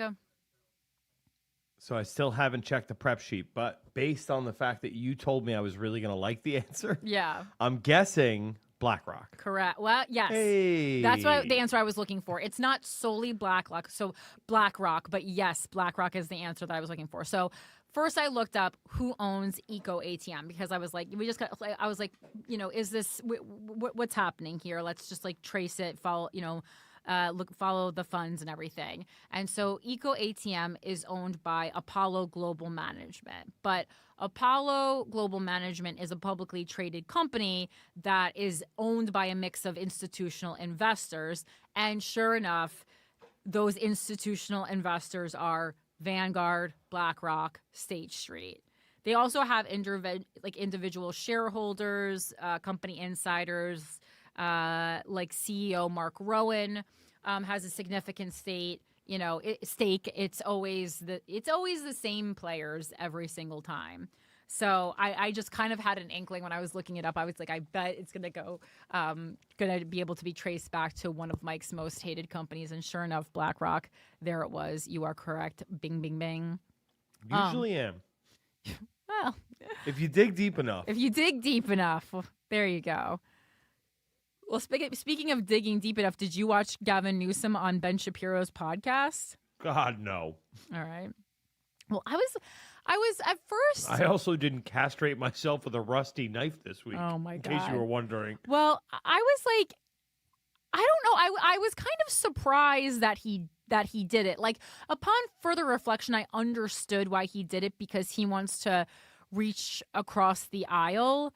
But I just thought it was an interesting move. And it's like, I mean, what's the temperature for Ben Shapiro on the right now? Like, is he even highly respected? I feel like he's turning into a joke more and more as the years go by. Well, I mean, it's the same uniparty nonsense, right? Like, it's like, this is a person who was, I'm sure, very supportive of certain aspects of the left. And then, over the years, like, that general, more right leaning as the right became more open to the things he actually cares about, which have nothing to do with this country. And I stand corrected. It wasn't Gavin Newsom on Ben Shapiro's podcast. Sorry, it was Ben Shapiro on Gavin Newsom's podcast. So Gavin Newsom has a podcast called This is Gavin Newsom, which I understand why he's doing that. It's obvious that he wants to run for president next go around. But I also think as a podcaster, I just do not see a world in which this does not come back to bite him in the ass. It is almost impossible to podcast and not set up just an absolute nightmare for yourself. When you are talking long form every week, you're gonna say things that don't age well or that upset. And this episode alone is an hour and 49 minutes. That is a long time to have a conversation with someone. And I do think is ultimately pretty unnecessary. If you're running for, I just think, especially with the amount of time left we have between now and the next election, this is a lot to give of oneself. It's a lot of ammo to just hand over to people. What are your thoughts on that, Mike? I don't think anyone with a podcast should be, given any kind of responsibility ever by anyone for any reason. Thanks, Mike. So, as a Corinne Fisher for mayor donor, thank you.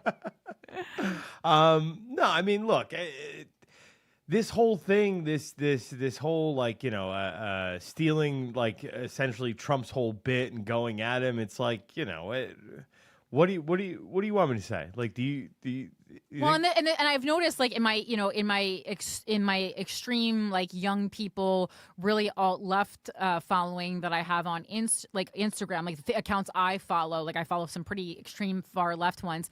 They've already turned against Gavin Newsom. I saw a video the other day of some girl saying I know your parents all love Gavin Newsom. They love how he's and your grandparents love him, and they love how he's trolling Donald Trump, but he's part of the problem too. And all of a sudden he's part of the problem. I can't even catch up with everyone who's part of the problem at this point. He's definitely part of it. He's the most establishment candidate that they have. You know what I mean? There's a reason we've been hearing for almost a decade now.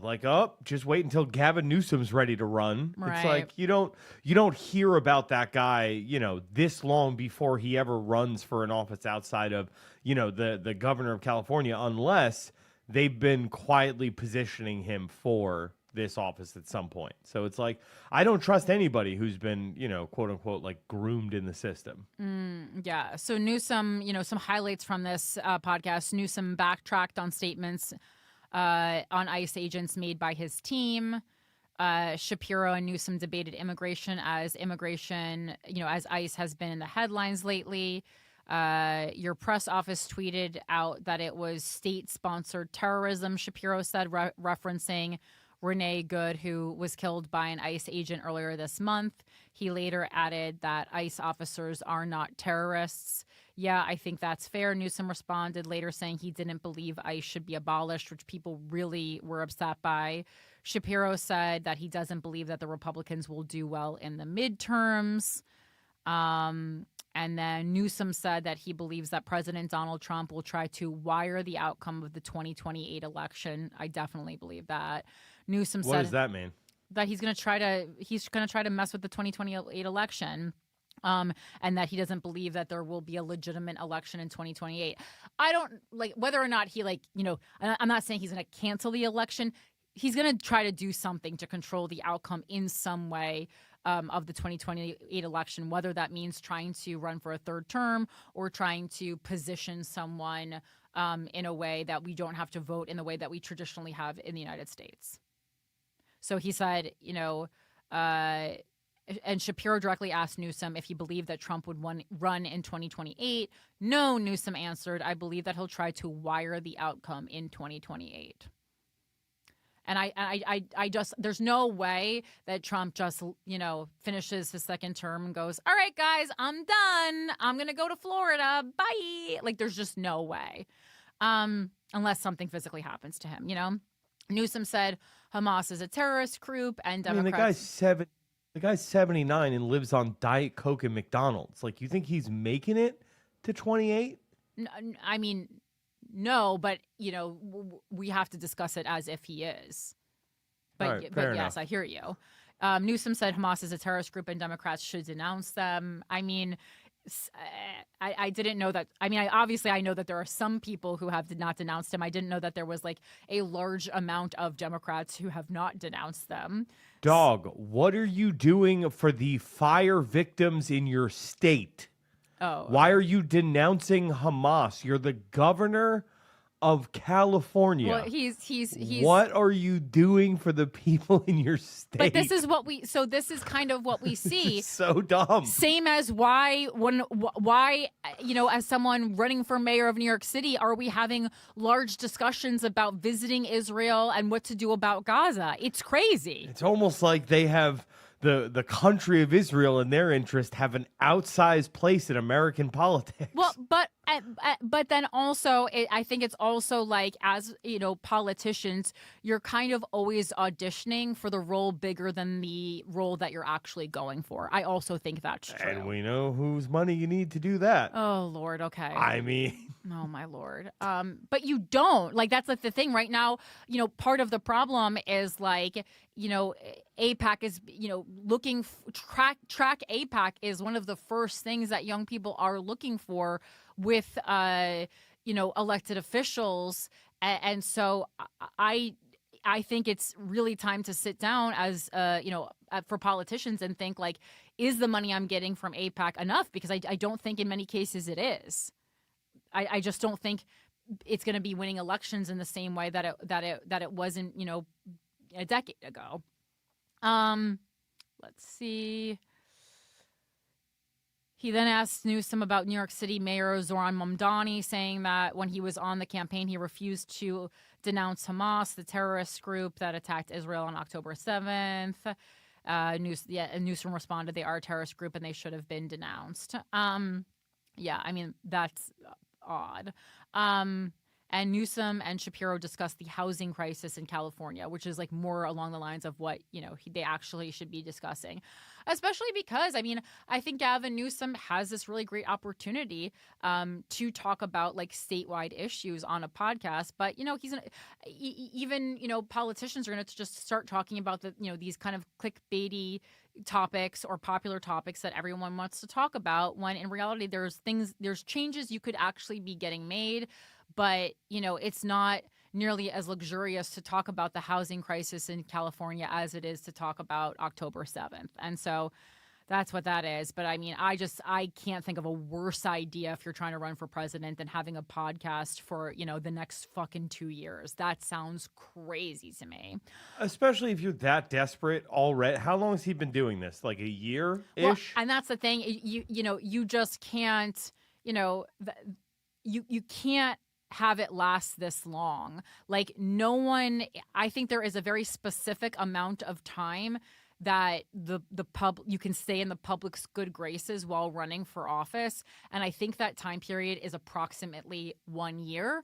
I know for something like president, you're going to have to, you have to start, you can't just do it in a year the way you can do with mayor. But I think he's kind of like, I actually think that you can compare Gavin Newsom, the mistakes Gavin Newsom is making right now, to the mistakes that Lady Gaga made early in her career. Like, Lady Gaga is still great and still respected, but Lady Gaga went, in my opinion, too big too early, and is still huge, is still selling out stadiums, but I don't think will ever be as famous as she was as like meat dress Lady Gaga era, right? And that's because she did things like that continuously. And that to me is the mistake that Gavin Newsom is doing. He's blowing his load, I think, way too far away from the 2028 election. I just think I think he's blowing his load way too early, and especially in a time when we have a very short attention span, and on top of having a short attention span, there's so much going on in the world. It's like he's trying to be so big to be heard over all this political noise, and he's going to be too big. I mean, the landscape is just shifting at such a crazy dramatic pace too. Like the amount of people who were like, God bless Israel for liberating the Assad regime out of Syria until and then this week they're talking about how the people are women are being taken as sex slaves by the current terroristic regime that's in there, and how that's so messed up and America has to do something. And it's like, dog, I can see your timeline. I know that 3 months ago you were hyped that America gave the green light to overthrow this government. Like, those when it moves that quickly, when public sentiment moves that quickly, you're just not going to be able to hack it as a podcast that has to, you're going to have a clip of you saying how great the next fall of Syria is, and then people are going to be able to bring that up and make you look like a hypocrite. That's why it's so crazy. But the thing is, so if you wanted to do this podcast, there are things that are timeless, like providing people with housing and healthcare. There are timeless give us the greatest hits, Newsom. As a governor, give us the thing. Do these things. You're absolutely right, Mike. If he just was boots on the ground, and for the next, even if he just did it for the next year, really concentrated on getting the people of California into homes, fixing the homelessness crisis, fixing the housing crisis, getting people accessible healthcare accessible and affordable healthcare in the state of California. Working on continuing to work on environmental and animal rights, like California is known for.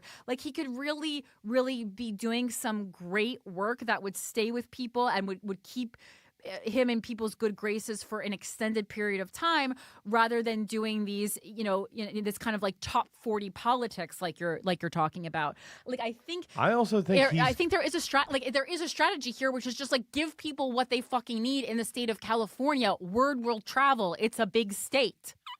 Yeah, if you could, bring about your socialist or Democrat, whatever kind of utopia you're trying to build, if you could build that in a state the size of California, in a something that has, look what I did for California. Now let me do that for the other 49 states. If that's your pitch, it's incredible. Instead, it is. As a New Yorker, I legitimately, there's a part in my heart of hearts believes that he's going to straight up cull the homeless because of the Olympics. Well, the Olympics are coming. Oh, wow. That's rough. I mean, that's literally, you have the Olympics coming, right, to Los Angeles. You're going to have foreign dignitaries. You have all these people you've been, building up. He's going to do he's going to do a Giuliani, hide them kind of technique. Hide them, or just straight Bust up, out. the General Custer style. Give them smallpox blankets, something.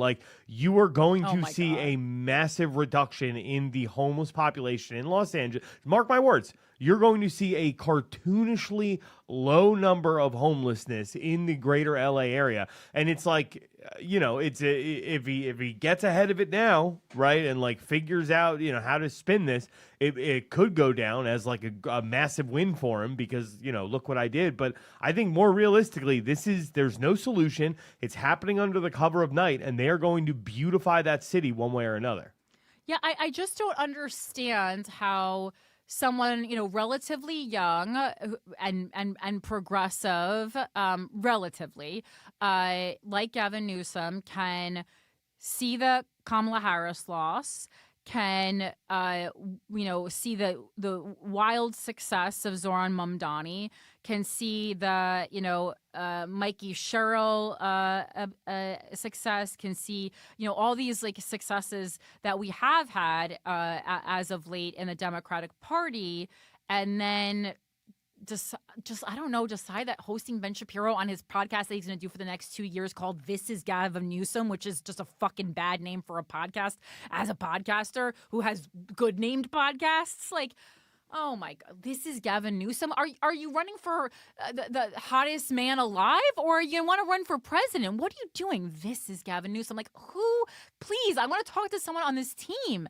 It's like, if played correctly, he could have walked right into the White House, and he's fumbling this. It's driving me crazy.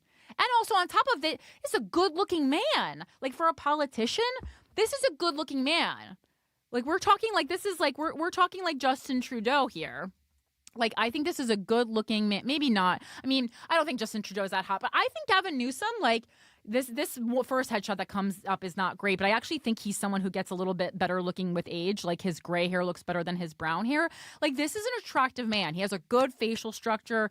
I think he's pretty tall, right? He looks like a tall guy. What's his height? Yes, he's 6'3". His teeth look all together. Like, you got the stuff.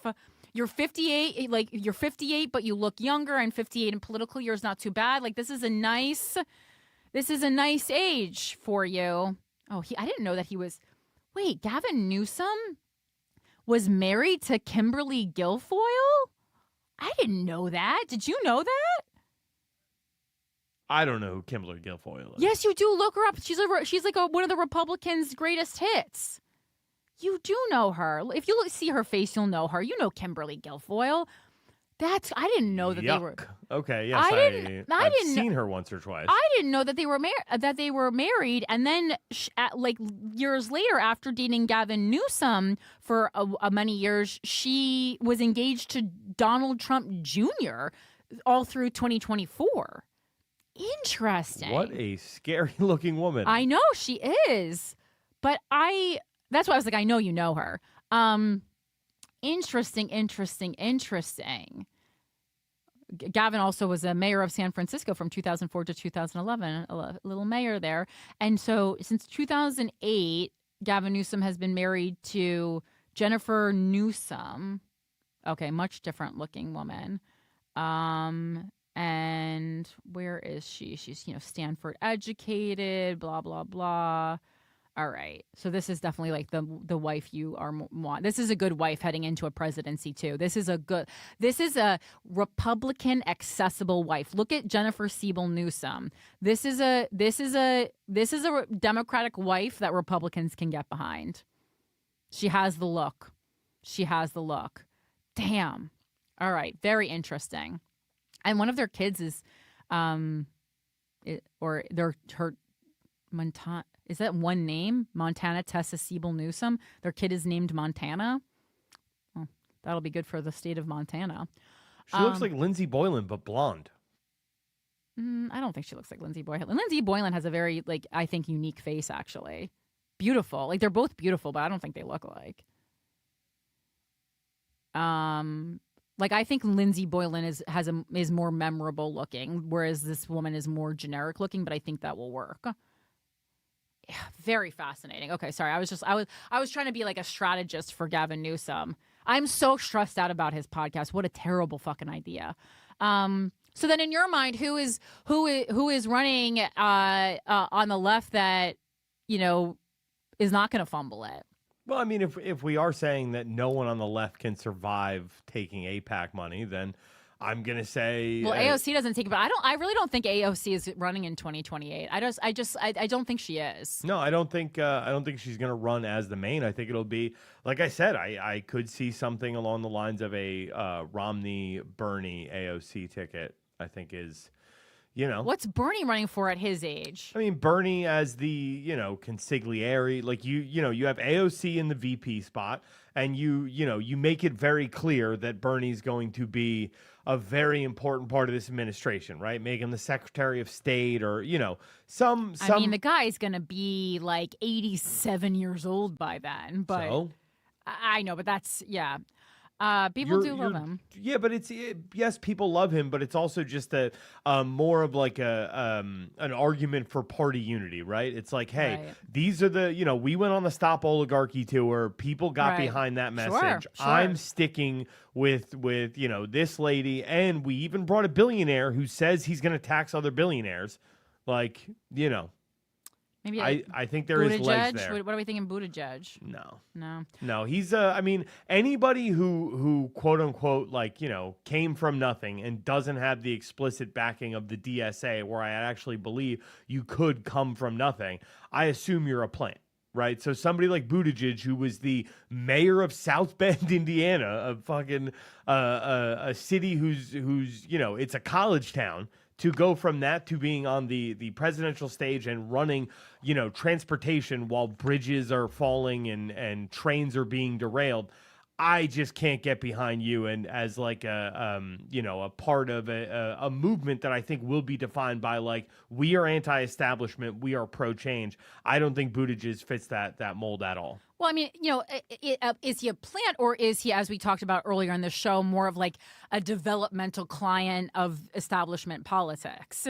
Because that is 100% a real thing. Yeah, maybe. But it's like, I don't know, somebody like, Richie Torres, right? Who's like, New York's own. Right. It's like, that's a dude who grew up in the projects or whatever in the Bronx. And now his number one concern in Congress is Israel. How to be a better friend to Israel. Right. And it's like, bruh, look, okay, man, you secured your seat in New York. That's probably not working anywhere but New York. God bless the grift, but like, that doesn't extend outside of your borough.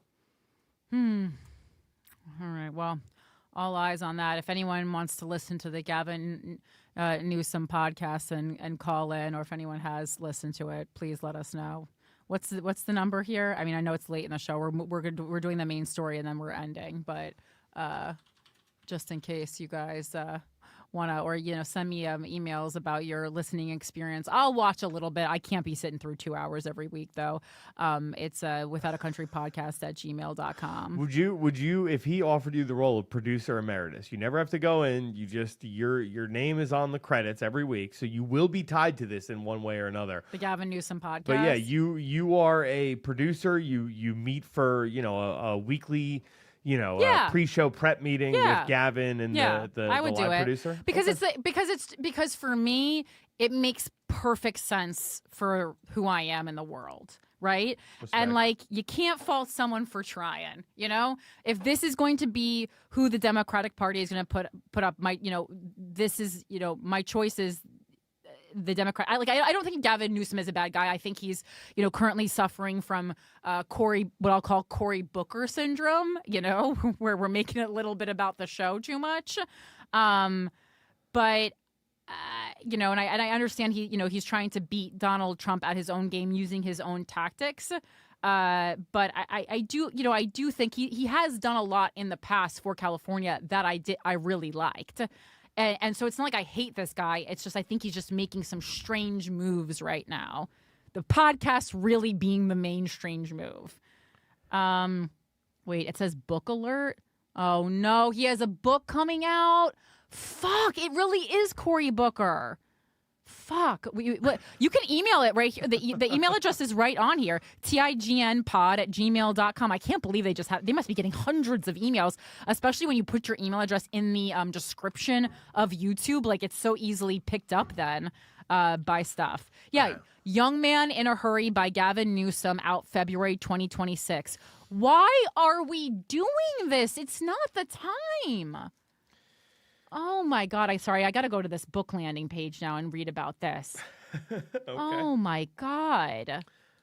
What is this? Young Man in a Hurry, a memoir of discovery. That's a lot, opening yourself up to gay jokes immediately. By the way, 201-308-3510 if you are an avid listener to the Gavin Newsom podcast. Hardcover, $30, pre-order from Amazon. I mean, Target. Like, are you not hearing what liberals are saying? Like, I understand, like, it's like, this is the Penguin Random House site, right? But it's just like, we land on the page, Young Man in a Hurry, a memoir of discovery, the gayest title That is, I mean, a memoir of discovery. Just put a dick in his mouth on the cover. What are we doing? What does that even mean?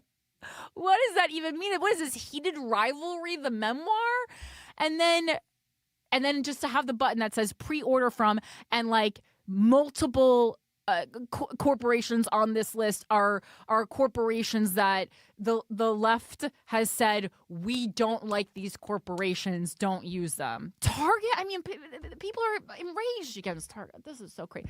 Named most anticipated book of 2026 by the New York Times. From California Governor Gavin Newsom comes an intimate and poignant account of identity, belonging, and the defining moments that inspired a life in politics. So again, this, I think, is a real mistake because he's obviously going to go on a book tour and the American public is going to get sick of him. It's too much. It's oversaturation. Go slow, his political elders advised him. But Gavin Newsom has never known such a speed. For Newsom, the California dream is what lured his father's family from County Cork, Ireland, 6 generations ago. His great-great-grandfather, a cop, that's walked a beat in San Francisco, where almost 150 years later, Newsom would be elected as mayor, running on the values instilled in him by his family history, that California's open arms must continue to extend to each new generation. Newsom has never lived anywhere but California. Born in San Francisco. I mean, that's also not good. That's not a good sentence if you're running for president. Newsom has never lived anywhere but California. I mean, live a little, my friend.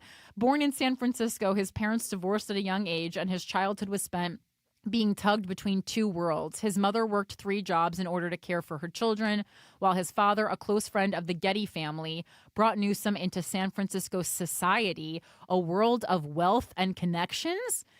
What? This is there's so many problems with this. I want to highlight this and send this back to TGIN, whatever it is, pod@gmail.com.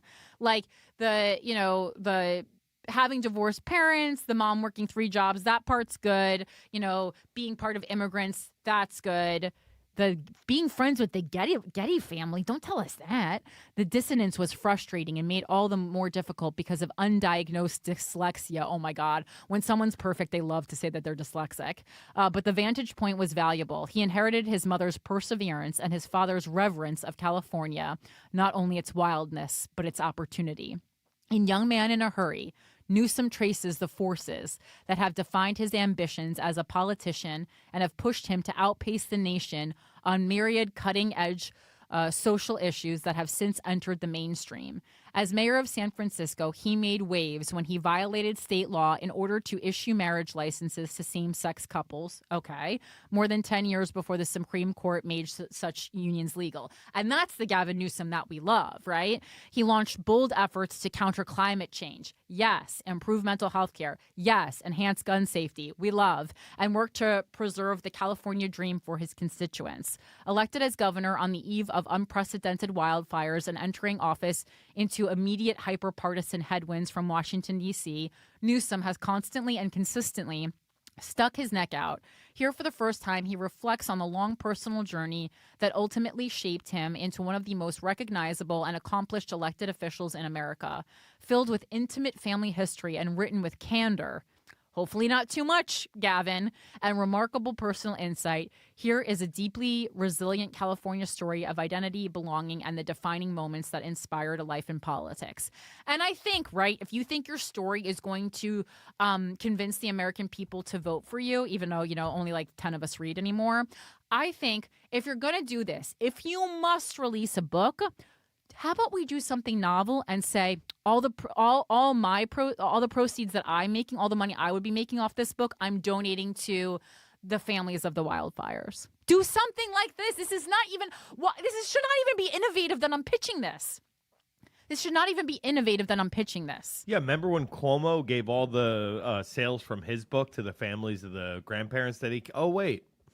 That didn't happen. No, I'm just saying, like, They all cash in. like that's a way to do something where you can have your cake and eat it too, right? You can make these look at me how good a guy I am, go on this book tour, tell your story, get that level of fame one notch higher, have that New York Times bestseller, enjoy all those accolades, but also turn it into positive change for the people. Like, you can do both if you need to.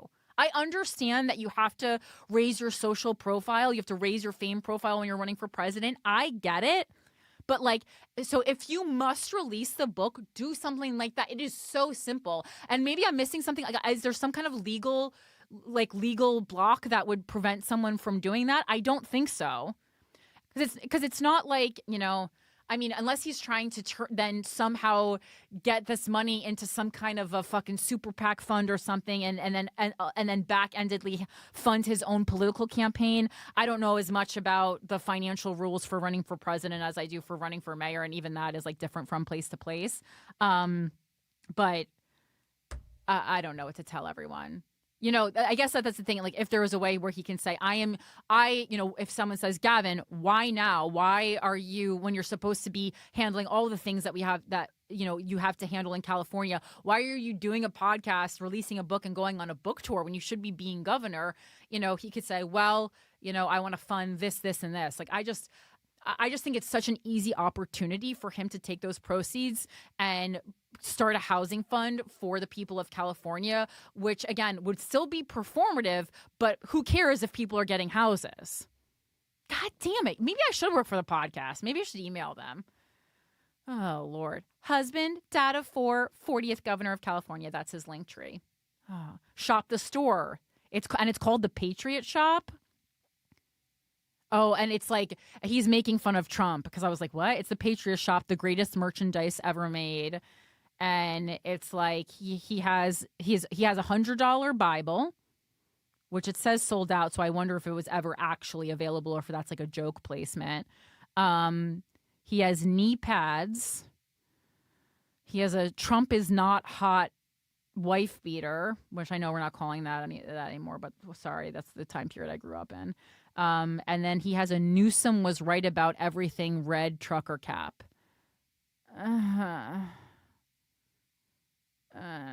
Again, he has a Gavin's Gold edition, The Art of the Deal.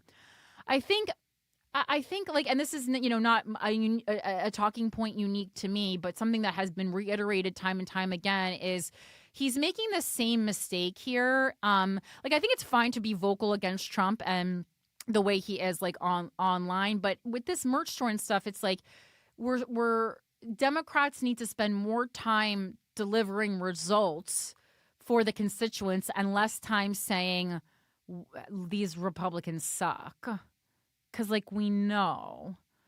All right. Anyway, wow. I love learning, guys. But anyway, well, as a delicious end to this episode, we're going to talk about Trump and Greenland. And I actually do have a Free Press article for, let's use it while we got it. And a Washington Post article for our perspective of the right and the left, right? So this one is from today, this afternoon, from the Washington Post. Trump's Greenland crusade pushes European allies to a breaking point.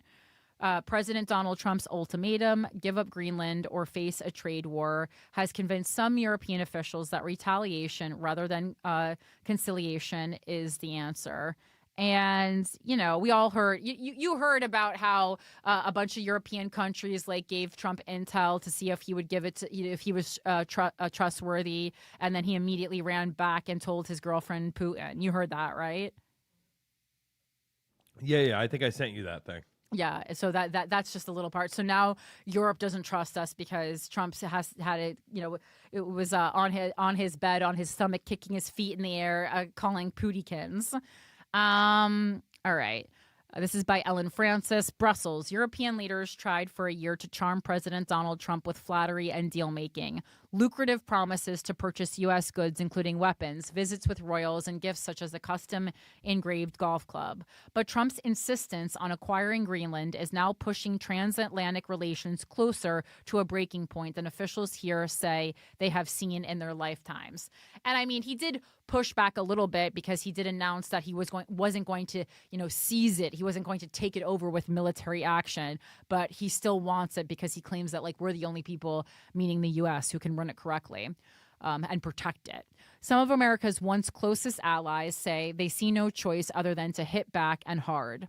Europe has very strong tools now, and we have to use them when we are not respected, French President Emmanuel Macron said at the World Economic Forum in Davos, Switzerland. Others said Trump had exhausted Europe's tolerance. We tried to appease the new president in the White House. We're dependent on the United States, so we chose to be lenient, said Belgian Prime Minister Bart de Wever. But now, so many red lines are being crossed that you have the choice between your self-respect, being a happy vassal in one thing, being a miserable slave is something else.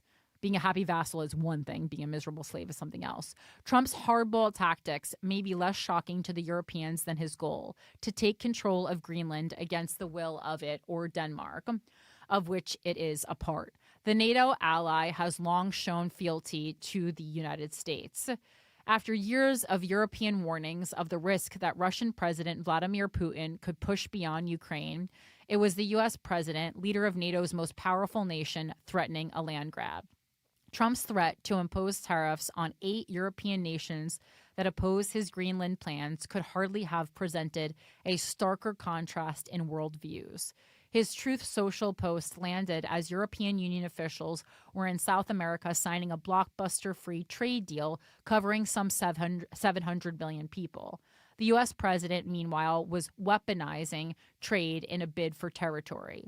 As Trump seized the stage in Davos on Wednesday, even the most optimistic conceded that efforts to appease him are failing. Some who have long urged restraint warn there is a risk of a fundamental rupture.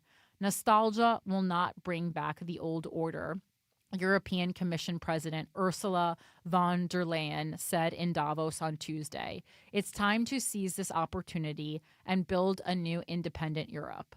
The proposed tariffs are a mistake, especially between long-standing allies, von der Leyen said, recalling that the 27-nation EU clinched a trade deal with Trump last year. In politics, as in business, a deal is a deal, and when friends shake hands, it must mean something. Still, von der Leyen added, our response will be unflinching, united, and proportional.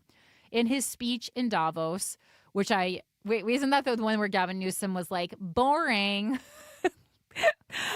I think he said that speech was boring, which characteristically swerved from topic to topic. Trump said he would not invade Greenland, but called for immediate negotiations to acquire the vast Arctic territory.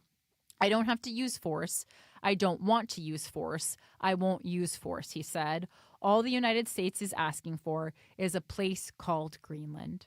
His bashing did little to reassure European leaders as Trump stressed he wants ownership of Greenland, called Denmark ungrateful, and made false assertions that NATO has never done anything for the United States.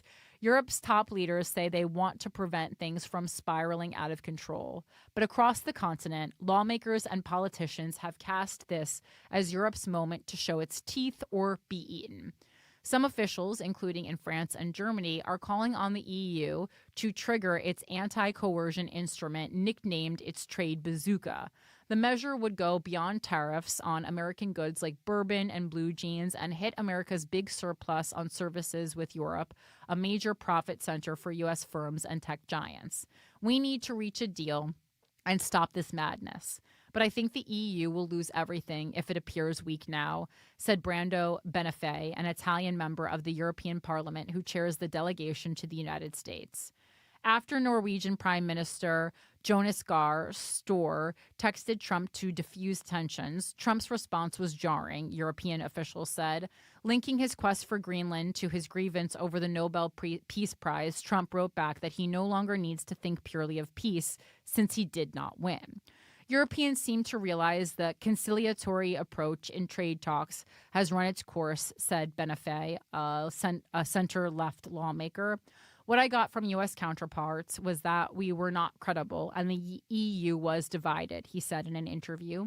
I learned from the story of the past months that today, the only way to be credible is showing there can be serious consequences for the U.S. economy if we are threatened.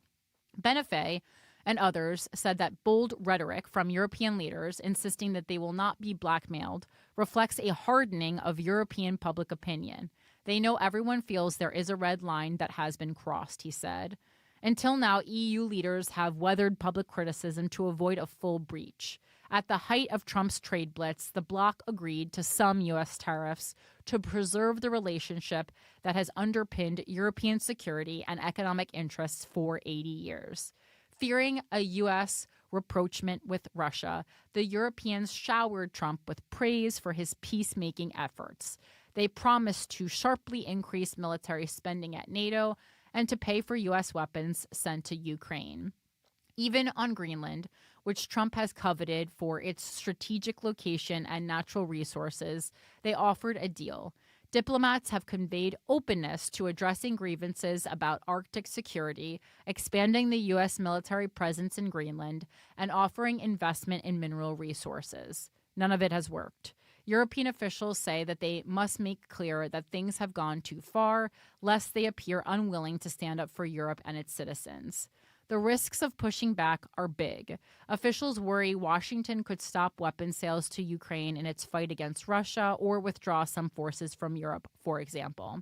The broader ramifications were also made clear by the presence in Davos of Kirill Dmitriev, Putin's top negotiator on a plan to halt the war in Ukraine that the White House has championed. But the Kremlin has resisted, a plan that would require trust not just among friends, but lethal enemies. Russian Foreign Minister Sergei Lavrov suggested Tuesday that Iceland, another strategically located NATO member, could become Trump's next target for acquisition. The Trump administration seems to believe Europeans will bend. Treasury Secretary Scott Bessent warned that retaliation would be very unwise Monday. I imagine they will form the dreaded European Working Group first, which seems to be their most powerful their most forceful weapon, he quipped. At home, the EU's critics contend the problem is not just a lack of leverage. The EU, which represents one of the world's largest three economies alongside the U.S. and China, has trade levers, but often seems to lack the political will and unity to pull them. Raphael Glucksmann, a European Parliament lawmaker from France, said the threat of retaliation deters an opponent only if they believe it. We have in Europe the means to resist Trump's blackmail. Do we have the will, he wrote? The days and weeks ahead will show what we are and what we want to be. Even some hardline EU skeptic parties that otherwise have been buoyed by Trump's MAGA movement came out against his effort to wrest away Greenland. EU heads of state and government will meet to weigh their options over dinner Thursday in Brussels. The bloc could slap EU tariffs on more than $100 billion worth of American goods, a package suspended to sign the trade deal last year. If the EU goes further and triggers its anti-coercion instrument to target American services in Europe, that would allow restricting access of U.S. firms to the EU market, including Apple, Google, and Meta. Although the crisis has sparked a rare wave of pushback against Washington, EU capitals have often not been aligned on how to respond to Trump's provocations. Italian Prime Minister Giorgia Meloni, a Trump ally, this week called the tariff threat a mistake, while acknowledging the president's concerns about Arctic security. Along with Meloni and Finnish President Alexander Stubb, an avid golfer, the Europeans repeatedly dispatched NATO Secretary General Mark Rutte over the past year to be their Trump whisperer. Is it Rutte or Root? Is it Root? I don't know. Rutte got a shout out during Trump's speech in Davos, but has still ended up with the greatest transatlantic crisis in generations. Many EU officials hope retaliation will not be necessary. They want to see if Trump follows through with the new tariffs, 10% starting February 1st and up to 25% by June. Leaders in Denmark and Greenland are also still seeking an off-ramp Residents of Greenland, roughly 57,000, mostly Inuit people who in recent decades gained more autonomy after a legacy of colonial rule, have been pretty clear that their land is not for sale to Washington. Denmark and Greenland have proposed a NATO mission to the territory. France on Wednesday called for a NATO military exercise in Greenland. Trump has so far refused Danish overtures. When troops from Denmark and the other NATO countries arrived in Greenland for military drills last week, they drew Trump's ire.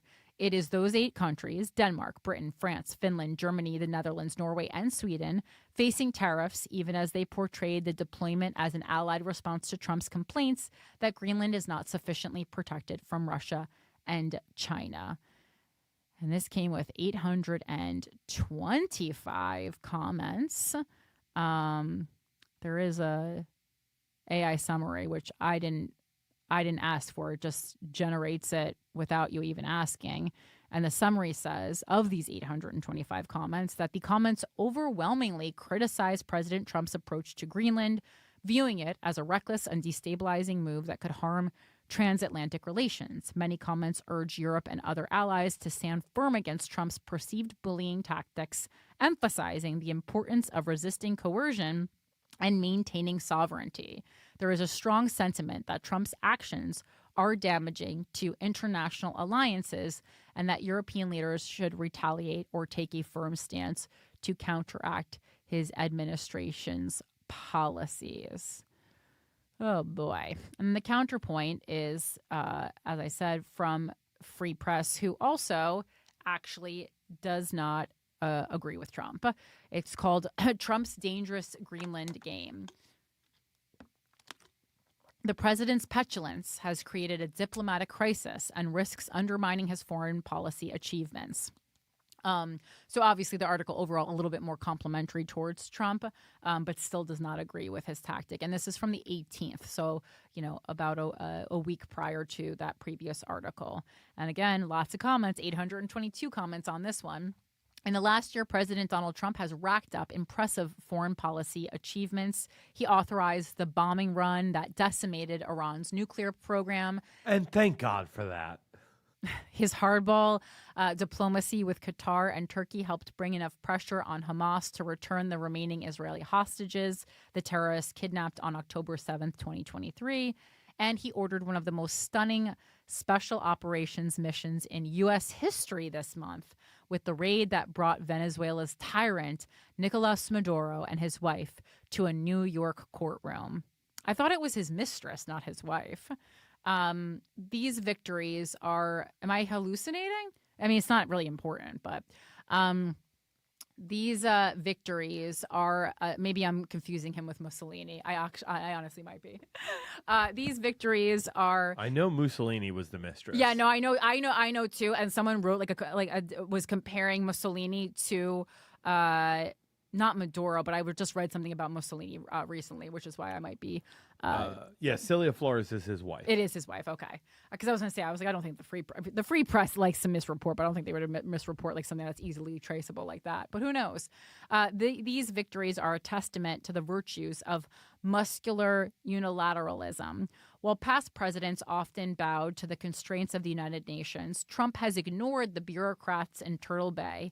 Quaint respect for the sovereignty of Iran and Venezuela did not deter them from threatening their neighbors. Operations Midnight Hammer and Absolute Resolve did. But Trump's my way or the highway foreign policy has downsides as well. He risks turning his foreign policy successes into a strategic liability. Instead of striking fear into the hearts of America's adversaries, he is now alienating America's allies.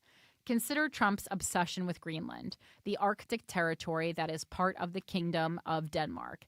It's true that rising global temperatures have made the Arctic the object of great power competition, with new shipping routes opening up in a geopolitically crucial region.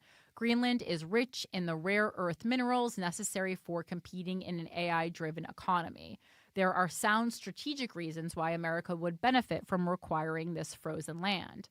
But the way Trump is trying to secure Greenland is deeply counterproductive. The White House is treating Denmark, a steadfast NATO ally, like an undersized kid at recess who has too much lunch money. Trump's announcement over the weekend that he will impose a 10% tariff on European countries that oppose the U.S. acquisition of Greenland is not bold global leadership. It's a geopolitical temper tantrum. Why would the White House suggest that military options for acquiring Greenland remain on the table? Even many of Trump's allies in Congress recognize the ridiculousness of such a threat. We cannot improve on Republican Senator John Kennedy's assessment that attacking Greenland is weapons-grade stupid. I also want to point out that I feel like a lot of times when the free press does something that's anti-Trump, they just say by the editors. They don't attribute it to a specific journalist. And already Trump's petulance and bullying has created a diplomatic crisis. On Sunday, the 8 countries targeted by Trump's new tariffs issued a rare warning to America that the NATO alliance risked a dangerous downward spiral. These are the kinds of threats our European allies usually issue against adversaries like Russia or China. Last week, Canadian Prime Minister Mark Carney concluded meetings with Chinese Premier Xi Jinping.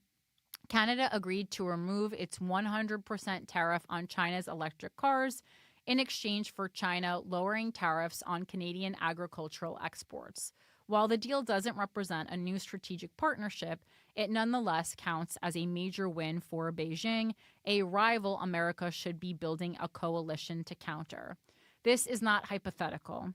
One of the underrated success stories of Trump's first presidency was his quiet campaign to persuade key allies to avoid purchasing Huawei ground stations and equipment as they built up their 5G wireless networks. China controls the data that go through Huawei networks, and it would have given them a massive advantage in wartime if U.S. allies like the UK were reliant on Chinese tech for internet and cell service.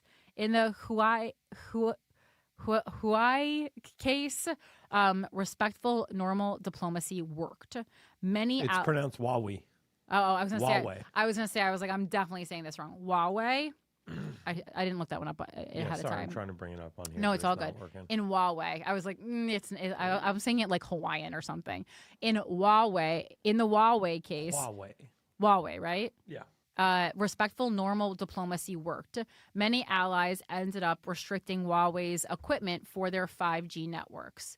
There are certainly those that believe that NATO has outlived its usefulness for American interests, and there is some truth to the criticisms. In particular, Europe has long shirked its own defense responsibilities, free-riding off America's military. At the same time, though, NATO has managed to knit the continent together and prevent the intra-European competition that brought the world to war twice in the 20th century. What's more, because of Trump's threats and Russia's aggression, the Europeans have started to pick up the slack for their own defense, with even Germany building up its armed forces.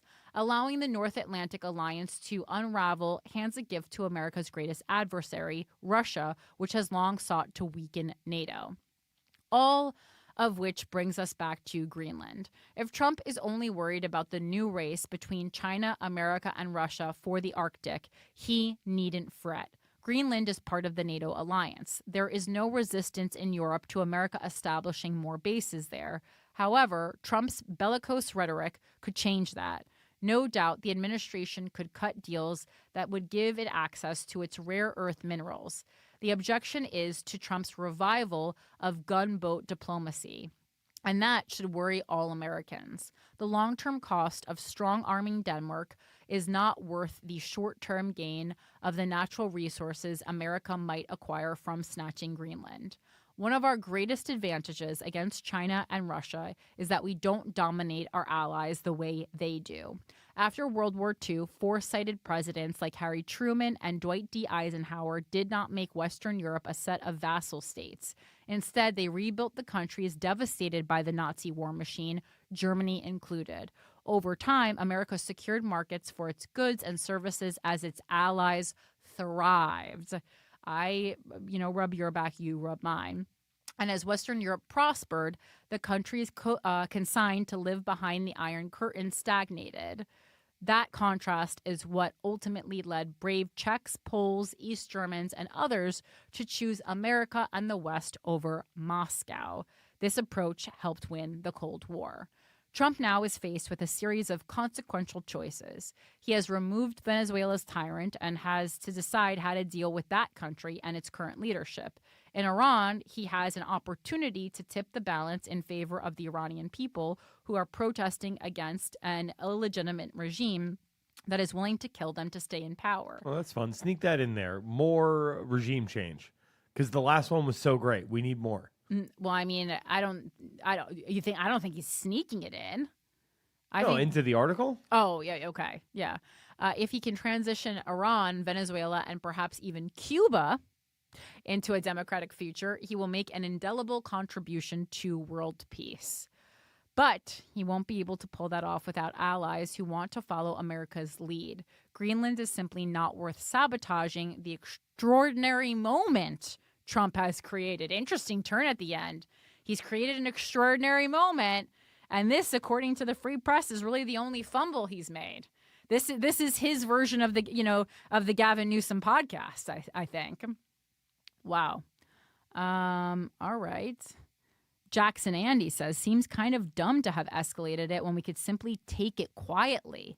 Triple the troop presence. Make nice with the locals. Then give the Danes a stash of cash when they realize resistance is futile. Obviously, the Donald just likes to fight. Guys, if you're not reading the comments section, you're really missing out.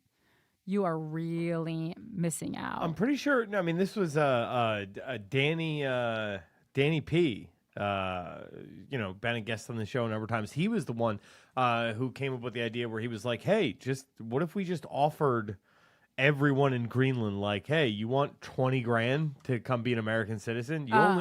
There's not that many of them. You don't have to pay off that many. And if you can get the votes, it's like, okay, well, then we didn't need to do any of this. But, Trump didn't get the Nobel Peace Prize, so he's got to go cause some trouble in Europe. Well, how many people then? Wait, so how many people in Greenland? It said it in that article somewhere. So it's like 50. Oh yeah, it's like 57,000 was the number, which is equivalent to this. So it's like you give 57,000 people 10 grand, right. 20 grand, and U.S. citizenship, which, by the way, people are paying millions of dollars for now. Yeah, I mean, basically, you could do that. Well, I mean, we're 1,000 million. That's still what is this? Sorry. This is thousands, millions. $1 billion? Am I reading this right? $1 billion? Is it? I mean, that's either way. It's a damn rounding error. Yeah, 1,140,000,000. How could that be true if it's 50,000 people? And no, I'm like, this might be trillion. I literally can't read numbers. Okay, so that's 100. It'd be 500. It'd be $500 million. No. I was doing 50,000 times 20,000. Oh, times 20 grand. Yeah, so a billy. Yeah, because I was like, wait, I think I think this is a billion, not a trillion. Yeah, that's a literal rounding error. What you mean? I'm like $1 trillion just like to acquire an entire the entirety of Greenland actually doesn't sound when we look at other things that we spend that kind of money on, it doesn't actually sound like a bad deal. Love is a Battlefield said 4 years ago I recommended $1 million to everyone in Greenland. It's worth it. There's 3,000 Dutch people, 47,000 natives. But so what are they saying? Like one group of people is more valuable than the other? No. Oh. No, I had asked how many people were in. I had asked how many people were in there. But all right, so let's do the thought experiment for $1 million. Right? That's 100,000. That's $1 million. What are we talking about here? That's. I mean, $1 million. I don't think anyone's saying no, because I was like 20,000. I was like, I don't think. I think maybe like $20,000. I don't know how many people are saying yes to that. I think only that's a way that you would only be preying on lower income people for $20,000. 20,000 and U.S. citizenship? And yeah, I mean, and the U.S. citizenship is but a lot of people I don't think want U.S. citizenship. I think we think everyone wants U.S. citizenship, but I don't think that's true. I don't know. I bet if you went to a I just like I would just like citizenships. I just want to collect citizenships, but I just think that's like more of a cool thing, you know? I don't know. I think you could. There's a million different ways you could handle this, and saying, hey, just so you know, we have a bunch of guns. Did you see, by the way? I saw this over the weekend, which one of the funniest headlines I've ever read. The Dutch started buying arms from the Pentagon in the occasion that they would have to use them against the United States on their quest for Greenland. It's a real article I read over the weekend. God help us all. Nuts. Wow. All right. Well, on that note, guys, if you're in Greenland, email me withoutacountrypodcast@gmail.com and tell me how much you think you need the Trump to pay you off to make this deal. And obviously go ahead and go over to my link tree if you're in Arizona in the Tucson area. Pageant to the People happening on February 21st at 6 p.m. at Club Congress. You are going to see your local elected officials do a pageant. That's a Saturday. They're going to share their talents and they're going to answer your questions town hall style. And we're going to talk about what they're doing to positively impact their community and, talk to you about possibly running for office and what you can do as constituents to really make a difference in your community. Very excited about that that I'm doing in conjunction with the Pima Democratic Club, Pima County. And then, of course, if you want to join the Patreon, it's patreon.com/withoutacountry. You can get one additional bonus news story every single week for as little as $6 a month, and you help pay for this show and all the wonderful things we do. And that is it. Make sure you're following me on all social media. Mike, do you have anything else to plug?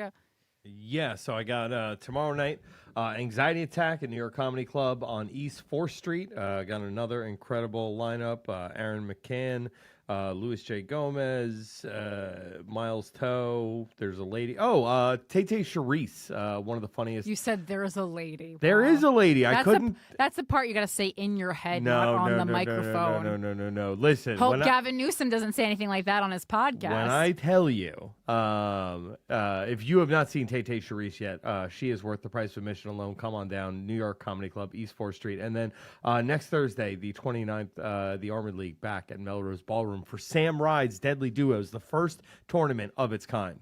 Tickets available at thearmoredleague.com. All right, amazing, everyone. Thank you so much. Make sure to get out and protest ICE safely with a partner. Not with your animals, not with your children. Write a number of someone you would call if you get arrested on your forearm in Sharpie so that water cannot put it out. Stay safe in these streets. It's crazy times, but we can get through them together. Don't let the news overwhelm you. And keep critically thinking. Thank you so much for being here. We'll talk to you next Wednesday. Bye.